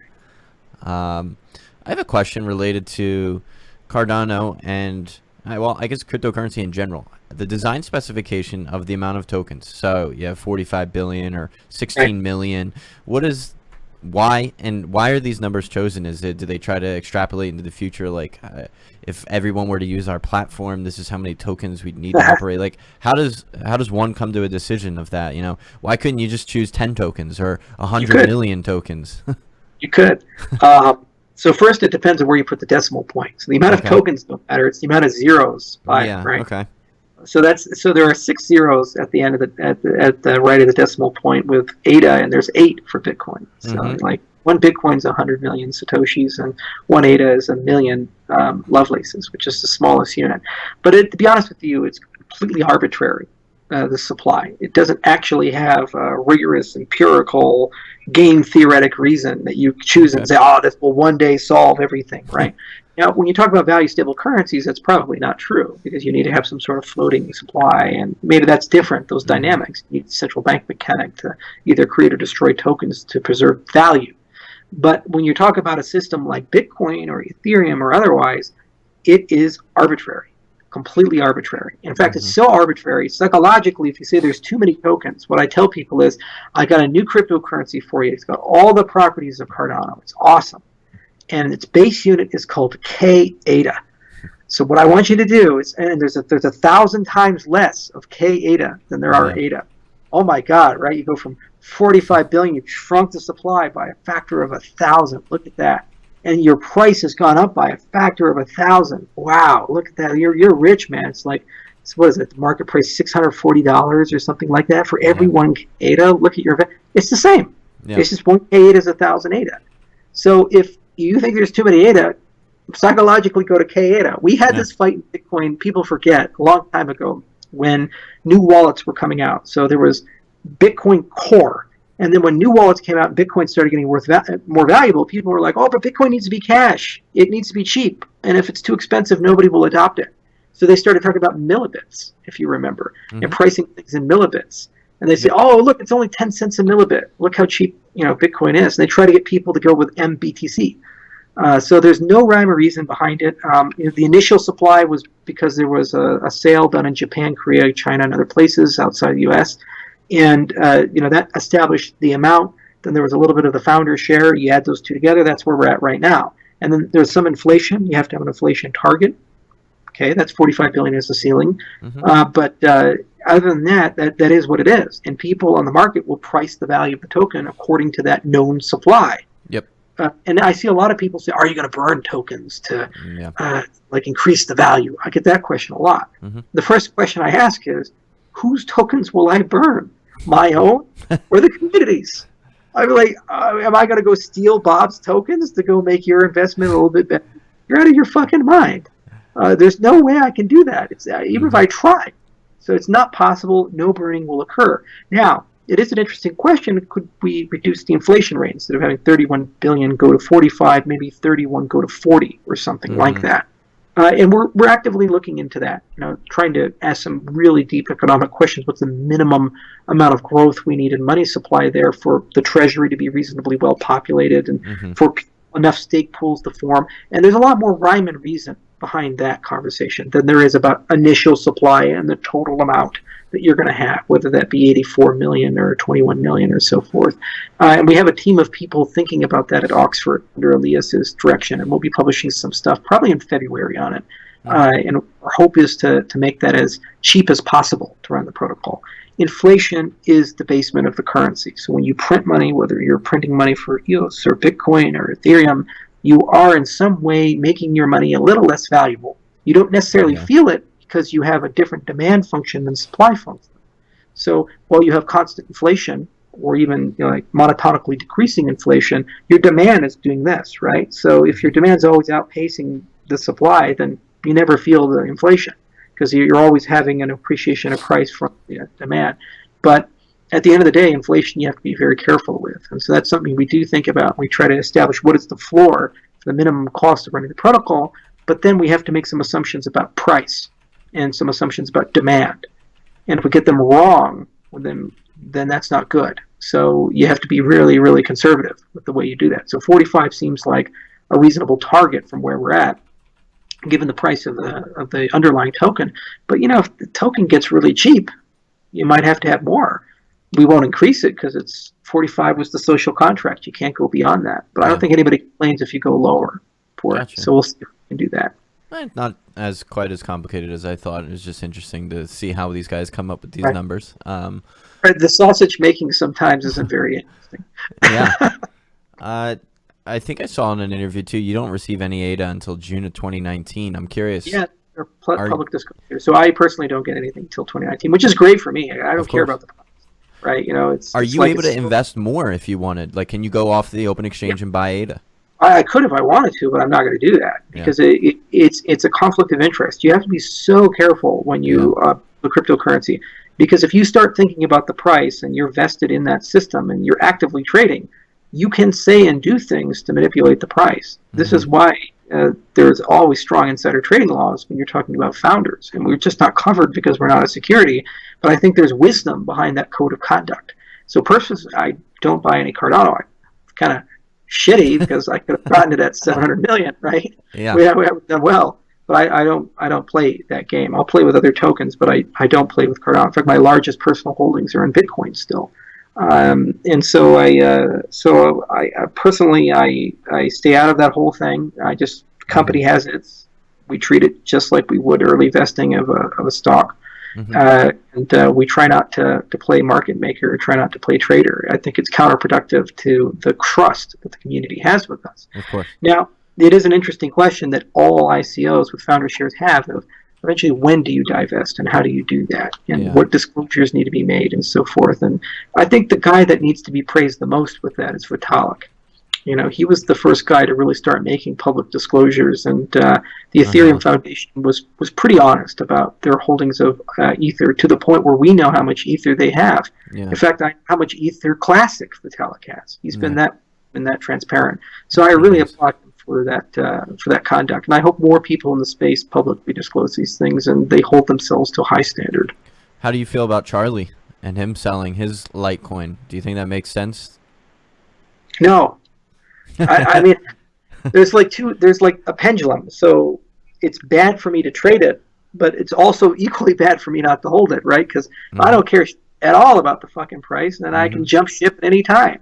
One of the reasons why Dan probably jumped ship with BitShares is I suspect he doesn't hold a lot of it. Yeah. And if he had 10% of the supply, in his mind, it would have been a better idea to upgrade BitShares to the EOS than go and build a new project. Yes. So you really want the people who are working on your system to care about the long-term value of your system, not the short-term, because you can always game that to have it as an exit scam and screw everybody. But if they only get a payday at the end of the rainbow, years down the road, you want them to be vested. You want them to care if your goal is to grow the system and create real value, because you can't sustain a scam forever. You know, if you're BitConnect, you can only stick around for a little while, and then eventually balloon pops and everything falls in. So if your vesting's long out there, you know, the only way that guy gets a payday is that at the end of the rainbow, he's created real value. He's created a real product. He's created something that's competitive, not today, but 5 years in the future. So I think there's a healthy balance on the pendulum that swings. You know, one, you shouldn't trade actively, but two, you shouldn't divest yourself from the entire ecosystem while you have a skin in the game. You're working on it. But, you know, to be fair to Charlie, Litecoin is an old project. I mean, I think it's been around since like 2011 or something like that. So at what point does Charlie have the right to bow out? I mean, here's the reality. If he gets hit by a bus, that train's still running. Litecoin is still around. So they don't need Charlie Lee anymore. He's got his thing fixed up. So in my view, it's perfectly fine for Charlie to divest at that point. He's paid the price. He paid the iron price. He put a lot of work to it, and he has the right to bow out. But if it was 1 year into it, I think that would be improper, and I think that he'd need to hold on to it a little bit longer. Oh yeah, it's interesting. I think there's a thin line between, you know, incentivizing your you know, your work, what you're doing, and selling it all and immediately, or getting it all and receiving it all immediately. What was my next question? What do you think about proof of work platforms? Are they done? Is proof of stake the next thing for sure? What is the future for, say, Bitcoin and Rootstock? What about Komodo? Obviously, we have Ethereum, it's proof of work, but it's switching to proof of stake. What about Ethereum Classic, Komodo, and even Bitcoin trying to add Rootstock? Is there I mean, there's clearly advantages and disadvantages to both, but do the advantages, are there just more on proof of stake and it makes no sense anymore to have proof of work?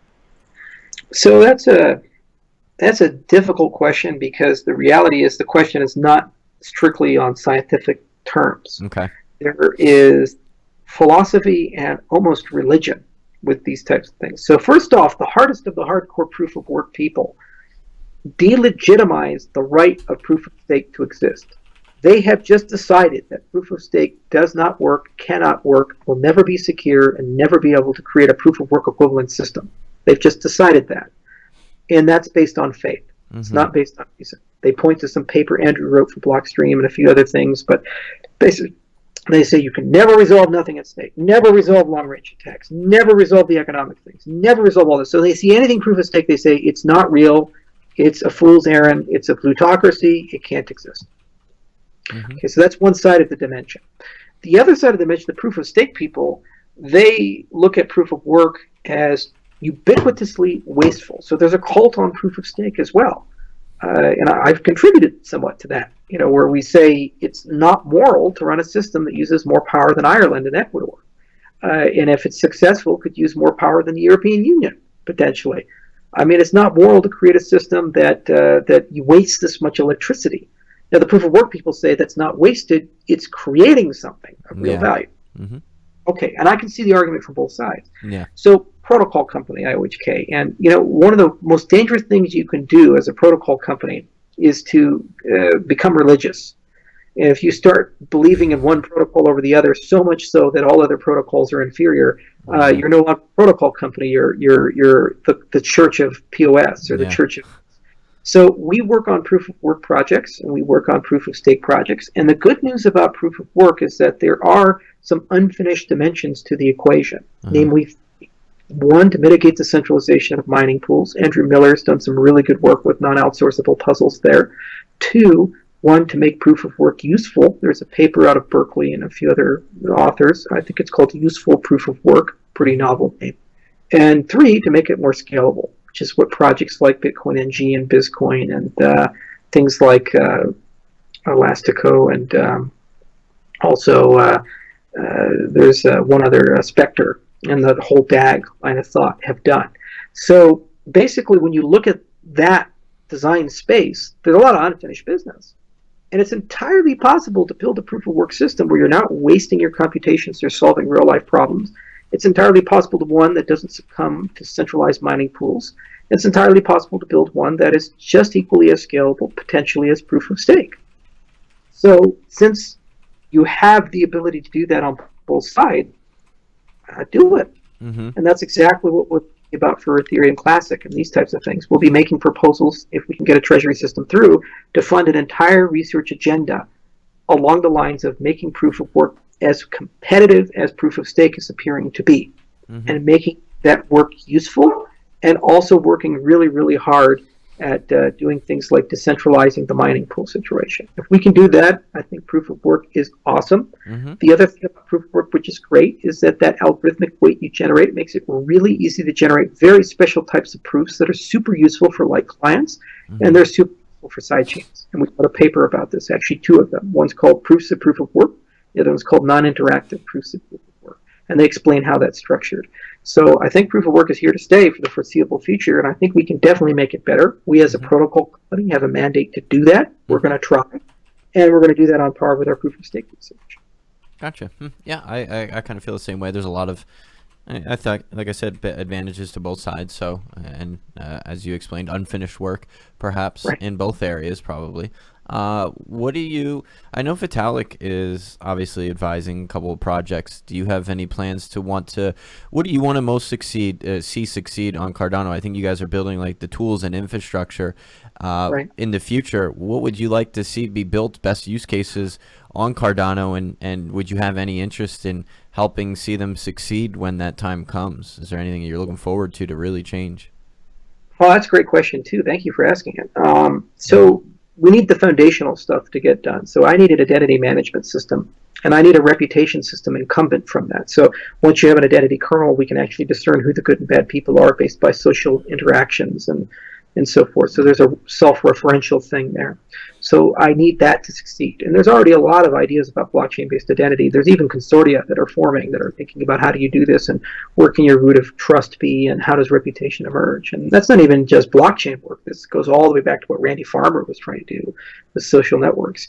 So that's one thing I want and need for Cardano to be successful. Another thing is I need a value-stable currency.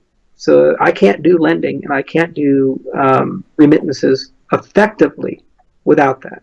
Mm-hmm. There's all kinds of schemes that you can come up with, whether it be SALT or otherwise, where you can facilitate the act of lending and facilitate the act of remittances.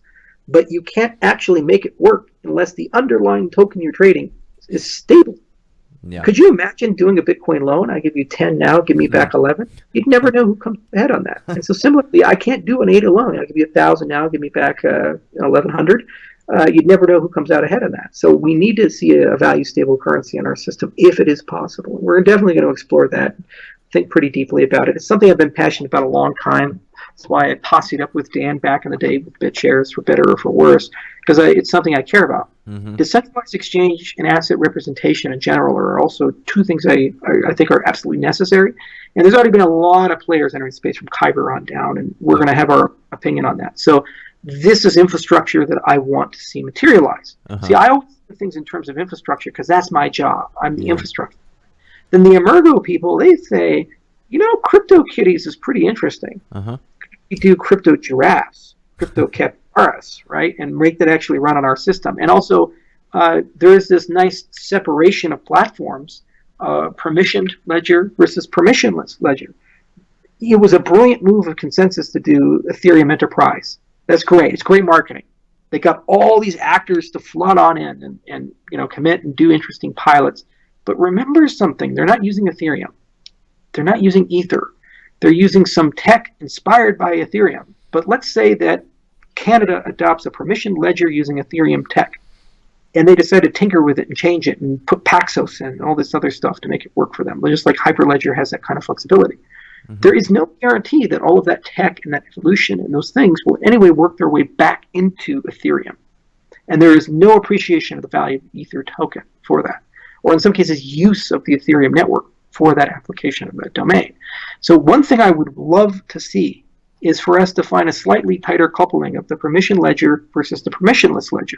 Mm-hmm. And to create some guarantees that when you use this tech, you can move tokens between the two things. The example I like to give there is, let's say your World of Warcraft or your EVE Online. Okay, these games have things of tremendous value, and they're just so valuable that people have broken the bubble and gone out into the real world to try to exploit them. People sell World of Warcraft gold. People sell ISK. People sell the items in the game on eBay and other channels, right? Well, what if you could tokenize all those things, all those items? And you can run that on a permission blockchain that's super fast. It's controlled by the company itself, but it has some auditing and oversight to make sure you can't counterfeit. And then you can take those items and then move them into a decentralized exchange on the Cardano network and trade them for your bit dollars or whatever. And now you can make your whole livelihood being a gold farmer for World of Warcraft, or your whole livelihood being, Overlord and EVE Online and become a millionaire or something like that, doing that. That's the kind of interplay between permission and permissionless ledger gets me really excited, is that you need to figure out how you can create a common DNA such that the evolution of one does benefit the other. And then you need to find a way that these things can talk to each other and work with each other productively so that they're still using the services of that system and creating a natural demand for ADA, which will make ADA more useful and ultimately a real currency. So, I'd love to see that materialize as well. Finally, there are a lot of things that I'd like to see in terms of disintermediation of existing business models. This has always been the cryptocurrency dream. Mm-hmm. Pick Uber company, whether it be Uber or Airbnb or eBay, whatever that is, where there is a multi-sided market. So you have a demand, a supply. The market facilitator doesn't own the demand, doesn't own the supply. It just brings them together. They have a lot of power and influence as a consequence of bringing them together, whether that's a social network or a search engine or a marketplace like eBay, or that be your Uber car. All of those things ought to be decentralized if they can be decentralized, because the middleman doesn't actually provide value outside of connecting people and making sure the transactions are fair. But because they're in that position, they have a lot of power. Mm-hmm. And eventually what they can do is things like with YouTube, deplatform people. Mm-hmm. Yeah, I'm a big fan of Jordan Peterson. And when people started taking his videos down, because it had the wrong keyword, can you imagine? Imagine if you're a YouTube guy, you make your livelihood based upon ad revenue from YouTube, Yep. and interview a very controversial person, and your whole channel gets shut off. Now you've basically been fired from your job because you risked interviewing somebody. How is that a free society or free speech? And so these things really need to be disintermediated, and the middleman needs to be cut out wherever possible. And I'd love to see our platform get capable enough to do that.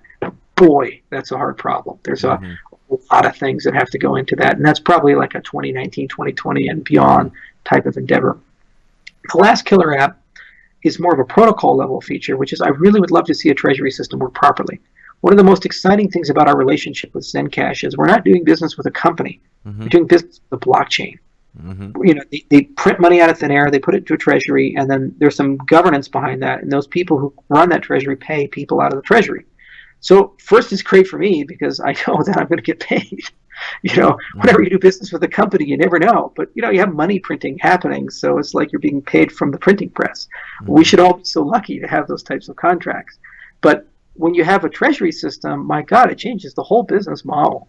I never have to think about how am I going to work with a bank or how am I going to work with a centralized party. All I have to do now is basically go to the community and say, I want to do basic research to make your blockchain better, whoever you are. Whether I'm going to go make proof of work great again. Let's go do that. And I can be paid from a treasury to make proof of work great again. That's so cool. And if that works, that means all of my work can always be IP-free, patent-free, global to the whole world. And all I'm doing is completely pure stuff. And my origin of funds is super simple because I'm just like a Bitcoin miner. It's coming from the blockchain itself. There's no regulatory problems. You never have to do an ICO. So I would love to see our treasury model be successful, and I'd love to see our treasury model exported to as many blockchains as possible. And then we can have an internet of treasuries. And then I basically talk about customers in terms of cryptocurrencies instead of customers in terms of people. And it's not just for me, it's for everybody else, the whole world, whether you want to do VC from it, dApp development from it, and so forth. Like, could you imagine if Bitcoin had a treasury? Mm-hmm. The entire funding for Lightning could come from a treasury. It'd be so cool, right? All these dApps that are being built on Ethereum, if there was a treasury, they could all be funded from the treasury. Yeah. I want to build CryptoKitties. Great, good for Ether. Instead, what's happening is because it's not there, you have to do an ICO and create a token that really doesn't need to be there. It's a disintermediation in a speculative market, and it doesn't really serve a lot of utility and purpose. Yeah, I think those are all great ideas. I think some of the ones I'm most looking forward to are, like you said, the marketplaces, decentralizing and removing intermediaries. I'm also really looking forward to banking the unbanked and just unlocking funds and money from a lot of places. I think, I don't know, you can't even imagine a world really yet where all of that is able to talk to everyone. And then I think it's also really cool that, like, we can start to trade cell phone minutes for bandwidth, for, eggs, or anything. You can start to just transact with anything laying around my house that I'm not using, pretty much. Right. And the merchant doesn't have to care. That's the most magical part of all of it. It's kind of shitty because whatever proto-currency you've created, whether it's barter or not, the merchant always has to care about it. Like, am I going to accept your clams or your feathers? But if you have market makers and there's decentralized marketplaces in between that, at the end of the day, I'm going to accept the value I want to accept. And that's so cool, because now we can create all new kinds of wealth and value that we've never had before, and you don't have to care about that magic. Somebody else is taking that risk for you. And that person who's smart about it is going to make a windfall, but it's not your problem. You're just running your business. You're not a currency speculator. You're doing what you want to do. Are there any projects that you guys look up to, or that you trying to maybe take pieces of advice or pieces of technology, or carefully watching what they're doing, whether that be Ethereum or something else, anyone or anything that you think is a competitor, or just someone in the space that you think is doing a good thing that you're interested in knowing and learning more about? So I like the Hyperledger guys. I know Christian pretty well. In fact, he's trying to. We're having discussions about maybe we can rebuild ePrint for him, because that's like unfinished business. But he's a great guy, and IBM does a very good job in that respect. And there's some great ideas behind Hyperledger. Did you know that Walmart and Maersk are both using Hyperledger for supply chain management? No. Small companies, right? so so there's some good ideas there, and they're very practical people. They're smart about how they approach that problem. So we always talk to them just because we want to understand where are they at, and also what is the standard of quality. Whenever you build something, you always say, like, who are the best people in the marketplace? Like when Tesla Motors entered the marketplace, they said, there is Mercedes-Benz and Audi and Cadillac, and these are like the people, right? These are the competition. Lexus is another, and they said, what do we have to? Where do we live in this spectrum? So I guess your question is, who are the Lexuses and the Cadillacs and the Mercedes-Benzes of the cryptocurrency space that we as Tesla, have to view that, we have to be at that level. So in terms of brand penetration, resilience, and market adoption, the standard has been and probably will be for the foreseeable future, Bitcoin. Yep. Most people in the world at this point know Bitcoin. That is unbelievable. I mean, think about this, 7 billion people to get a lot of to actually know what Bitcoin is in under 10 years with no central entity and no marketing budget, just all word of mouth. The last time we had that is the internet, and it took a lot longer for the internet to reach that level of percolation. Okay, so I look to Bitcoin as the reference standard in terms of how big these systems can go, and also the standard of being able to achieve this without centralized coordination. So I want to emulate as much as that is possible without committing seppuku and disappearing like Satoshi has done. So that's the great challenge for us. I think Ethereum has a tremendous amount of value in that it sparked a great intellectual conversation. The problems they're trying to solve are very hard. And the technology is an order of magnitude more complex than what we currently have in Bitcoin. It's the next generation. So kudos to Vitalik for starting that conversation, and the rest of the Ethereum gang stuck around. And I think that we have a burden to be equally meaningful in the conversation that we have with the community about the problems we're trying to solve. So when we say sustainability and scalability and interoperabilities, these cannot be buzzwords. These actually have to have depth to them, and they have to have real problems behind them, and we have to be able to state them in a way that the conversation can be as productive as the conversation that Ethereum has had. And I think that that's super important. Also, the other thing Ethereum has done that a Bitcoin didn't do is give people the right to dream. This was my point when I was leading Ethereum with Vitalik. We said, hey, this is all about saying it's your turn. We even did an ad on it. If you YouTube Ethereum Your Turn, the whole point of that ad that we did was saying that we've given you guys a toolbox where you have the right to imagine your own protocols and your own applications, and you don't have to worry so much about this super duper complicated stuff in the background. You're just going to code it and it's just going to run. Now, we never delivered on that promise because, shit is hard, but at least we started that road. And somebody, maybe Ethereum, maybe me, somebody will deliver that at some point. And once you've done that, what you've done is you've said, hey, you don't have to have a PhD in computer science to build some of the hardest software in the world. Cryptographic software running with incentives and distributed systems and a payment system on a global scale. Right now, the barrier to entry is enormous, just like the barrier to move information was enormous before the internet. So Ethereum started that conversation, and I took a great degree of admiration that it's continued, and it's continued to inspire people. I like Dash, and I like Dash because they show you the value of having a close, tight-knit community that basically believes in something, and they're willing to invest very heavily in that, and they have sustainability in their remit. Now, you can argue whether it's doing it right or wrong. It's the mind's a problem. I'm not going to get into any of that. Who cares? It's a point of saying, let's do a treasury. They did a treasury. They delivered. And guess what? It's a big ecosystem now, and they have a lot of resources, and they're showing what you can do with that type of an ecosystem. So I have a lot of admiration for getting that conversation started. Now, the onus is on them to not get fossilized and to move quickly and to upgrade and to continue decentralizing and make sure they don't develop cults of personality, et cetera, et cetera. But you got to give them credit for starting that conversation that sustainability matters, and it's very important. So kudos to them in that.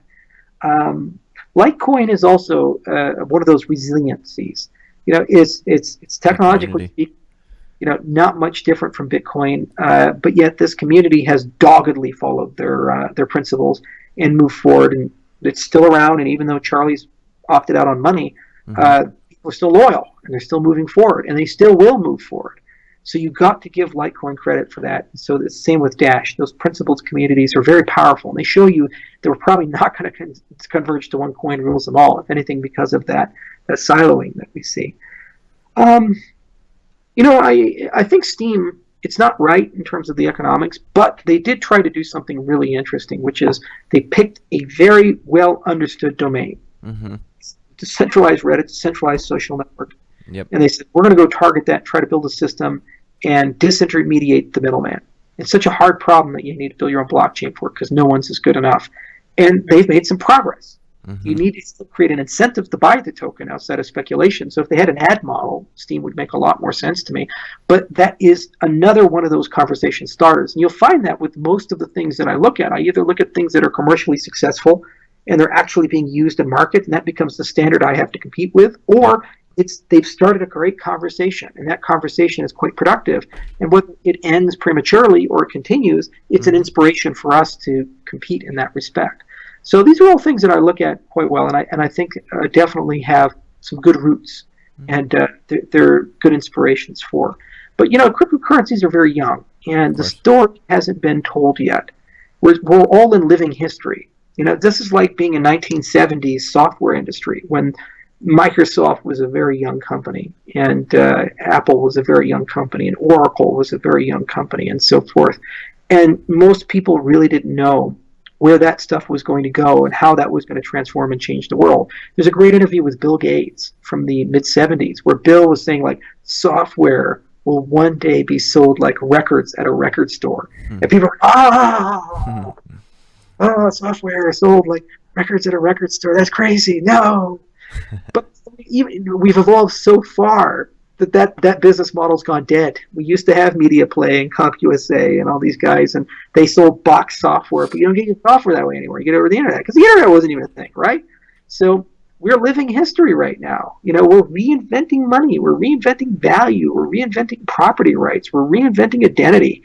And everybody is a part of this. Everybody's a foot soldier in this movement. And we all have equal access. 5 years ago, I was just doing educational content on Udemy. And that's so about me. There was nothing on my forehead that said Charles gets the right to build cryptocurrencies and you guys don't. So everybody has the right to build one. And if they have the right philosophy and the right principles and the right movement, it probably will be somewhat successful, just like anybody who started a software company back in the 70s. Even if the company didn't end up being successful in the long term, they probably still made some impact somewhere, like the Adobes of the world and so forth. Or Netscape is another great example of that. Commercially unsuccessful company that gave us JavaScript, the web cookie, and also the SSL certificate. It's like basically the backbone of the internet and how we view modern web browsers. This company gave us, even though it wasn't a commercial success. So that's the most exciting part of all, and that's also why IOHK is so research focused as a company and so peer review focused as a company, because we might not be around forever. Maybe I'll make a terrible mistake, or we just can't compete, or we're too slow. But every time we publish a paper, we have put a permanent brick in the milieu of academia. A permanent brick there forever. It's there. They're actually published in books, like this. Yeah. And it's there forever. And so the Ouroboros paper is in this book. And you know what? If not me, it's some graduate student of the future who picks up that work and makes it great. So the more papers I publish, the more open source software we do, the more protocols we design and deploy and test, the better chance we have of having a great influence over the space in the long term. And we hope that more people think this way, and we see this fertile environment of 1,000 flowers spring up of different ideas. So anyway, that's my overview of it. I guess that's a good way to end the interview too. We've been going at it for about 2.5 hours, I think. Absolutely. I appreciate it. I think the cryptocurrency space is super exciting and so much to learn. And 16, 18 hours a day, and I still learn new things every day, and I think this conversation was just a lot of that. Is there anything that you want people to take away from this, things that they should know about Cardano and the future, what you want, do you want help? What's the best thing for the audience to take away from you, Cardano, IOHK? Well, follow us on Twitter. If you could put our social channels in the show notes, that'd be great. CardanoHub.org is the central source of information. We have forums, we have a Reddit. And no matter who you are or what you want to do, there's always something for you, whether it's setting up a meetup group or reading the code or giving us strategic advice. And everyone matters, and I do try to read everyone's email. Please understand that I am now in a position where I get emails in Korean, Chinese, Japanese, Russian, and any other languages because of the global nature of our product. So occasionally I somehow can't understand what you're saying, or I don't have time to read it. But I do make an effort to try to at least read everything. Delegate it to someone who can. So send me an email, send us a message over social media, join our channels, create a meetup group, and over time we're going to make it easier and easier for people to collaborate with the project. Right now we're just kind of rolling things out with Byron, and then as we get closer to Shelley, we become more and more open, and then eventually Goguen comes out and you can do tons of stuff with the platform. And it's a learning experience on both sides for us, so we'd love to do that. If you have any particular projects like trusted hardware or hardware wallets or ATMs, these types of things, that's high priority. I'd love to hear from you. Like the Bitbox guys reached out to us, and boy, they have something interesting, and I really hope we can get them into the chain just like we have Ledger in the queue. So that would be awesome. The other thing is the peer review process is about having humility to know when your ideas are wrong. So if there are problems with our white papers or our code, please tell us. But you can't just say it's wrong and you're stupid and write something on Steemit. That does nothing. You need to be specific and point to a proof, an assumption that's wrong, particularly, and then let us know. And if you're polite and specific, you will get a response. If you are vile and so forth, you're probably not going to get a response, other than we have principles and we follow a process to create quality, and that's that. So we'd love to get feedback, and we'd love to understand if we made a mistake somewhere. There are also some things we're doing that are domain specific, like for example, Ouroboros is the first consensus algorithm in the cryptocurrency space that we are rigorously checking the proofs using something called Isabelle. It's basically a programming language for mathematical proofs. Go figure, someone bothered to create that. There are a few of them, Koch, Idris, and so forth. But basically, we have this guy. His name is Colwyn, and I just like to thank Colwyn personally. He is an amazing person. He's very young. I think he's in his early 20s, and he's a graduate student at Cambridge under Lawrence Paulson, who's a real big guy, created Isabelle. And basically, his PhD is all about proving Ouroboros, at least a paper or two of that. So we wrote the proofs. We wrote them the standard way a cryptographer would write them. We have a security model and adversary assumptions. We wrote a lot of math on paper. We had them checked by human beings, and we think the proofs are right. And the community thinks the proofs are right because it survived peer review. But there's always a chance that maybe we screwed up on something. You never know. Yeah. For example, a paper called Proofs of Proof of Work, and there's a slight flaw in one of the proofs of that paper that we discovered only when we were writing a follow-up paper. These things happen. So that's why we're mechanizing those proofs, because we think it's so incredibly important. Well, anyway, Colwyn is the only person doing this. It's not a super critical thing, because it's probably not going to discover anything, and resources are finite. But God, if you know Isabelle, help that kid out, man. He's written almost 5,700 lines of Isabelle code. I'll send you the info. It is a work of art, man, and it's just one guy reading this paper, systematically coding. When you look at the syntax of these things, you're like, whoa, like, what am I reading? This is crazy. He's had to teach himself a whole new programming language. He had to learn a lot about probability theory and learn a lot about combinatorics. He had to learn all this new stuff. Then after he learned all of it, he said, okay, now how do I prove it? And then he had to write all the proofs down and everything. And when it didn't work, go to Lawrence. Lawrence would yell at him. Then he'd go back to keyboard and type it out. It's like 16 hours a day. This poor graduate student, man. But, he's at Cambridge, so that's their attitude. But if anybody can help that kid, or at least, read the code and let him know if he made any mistakes, that in particular would be pretty nice. That's a very small thing, but it's the little things that make great movements, and it's the little things that actually make things special. And I care about them a lot. Well, thank you so much for the interview and allowing me to learn so much. Maybe we beat the box mining interview at 3.5 hours or whatever it is. Yeah, I think we're only at 2.5, right? We broke up once. Yeah, we broke up once. It was 10, 20 minutes, something like that. Right. But thank you again. One final question: Eagles or Patriots in the Super Bowl? I'm from one of these cities. Fan, I'm a Broncos fan. The of course damn you thing are. is, we haven't been good since Manning left, and even last year Manning there, we were a little shaky, even though we won the Super Bowl. Yeah. Yeah, I like Tom Brady because the guy is he just pisses people off. He's trolling the entire NFL at this particular point. But you can't root for the Eagles. Come on, I mean, like the Eagles. So well, that's where I'm from. So I'm rooting. I'm from Philadelphia. I'm here in Los Angeles now. Yeah, but I'm gonna like send you to Pittsburgh then, and so you can Steelers fan. But actually the Eagles when they had Donovan McNabb weren't too bad. I kind of like, and then they had a right. Well, that's how Brady began his career, right? Wasn't that his first Super Bowl? It was his second or third, I think. It was not his first, but the Rams. Right. He came in as a backup actually in his first Super Bowl, I believe. The game of. And the Rams had what's his name playing. Yeah, I know who it was. I can't remember his damn name. Yeah, and he was real good. And everybody just thought the Rams were going to shoe in. And then Brady won, and they're like, shit, this Brady guy's pretty good. And then they created the dynasty. And then Eli Manning reminded them the dynasty is not permanent. And then they got good again somehow. Yeah. It's like the U of Tom Brady. If I had to bet, I'd bet on the Patriots. Brady's. I can't blame you. I'll be right. But I hope we get the Eagles. Like I'm waiting for the legendary Cleveland Browns Detroit game. Can you imagine that Super Bowl? Yeah, gosh, we'll see. We might be waiting another 100 years. Right, it's the Cubs Red Sox, right? Yeah.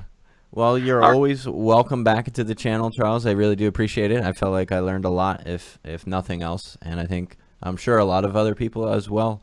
So thank you so much for your time. Right. Thank you so much. This was a heck of a lot of fun. Cheers. Cheers. Have a good rest of the day.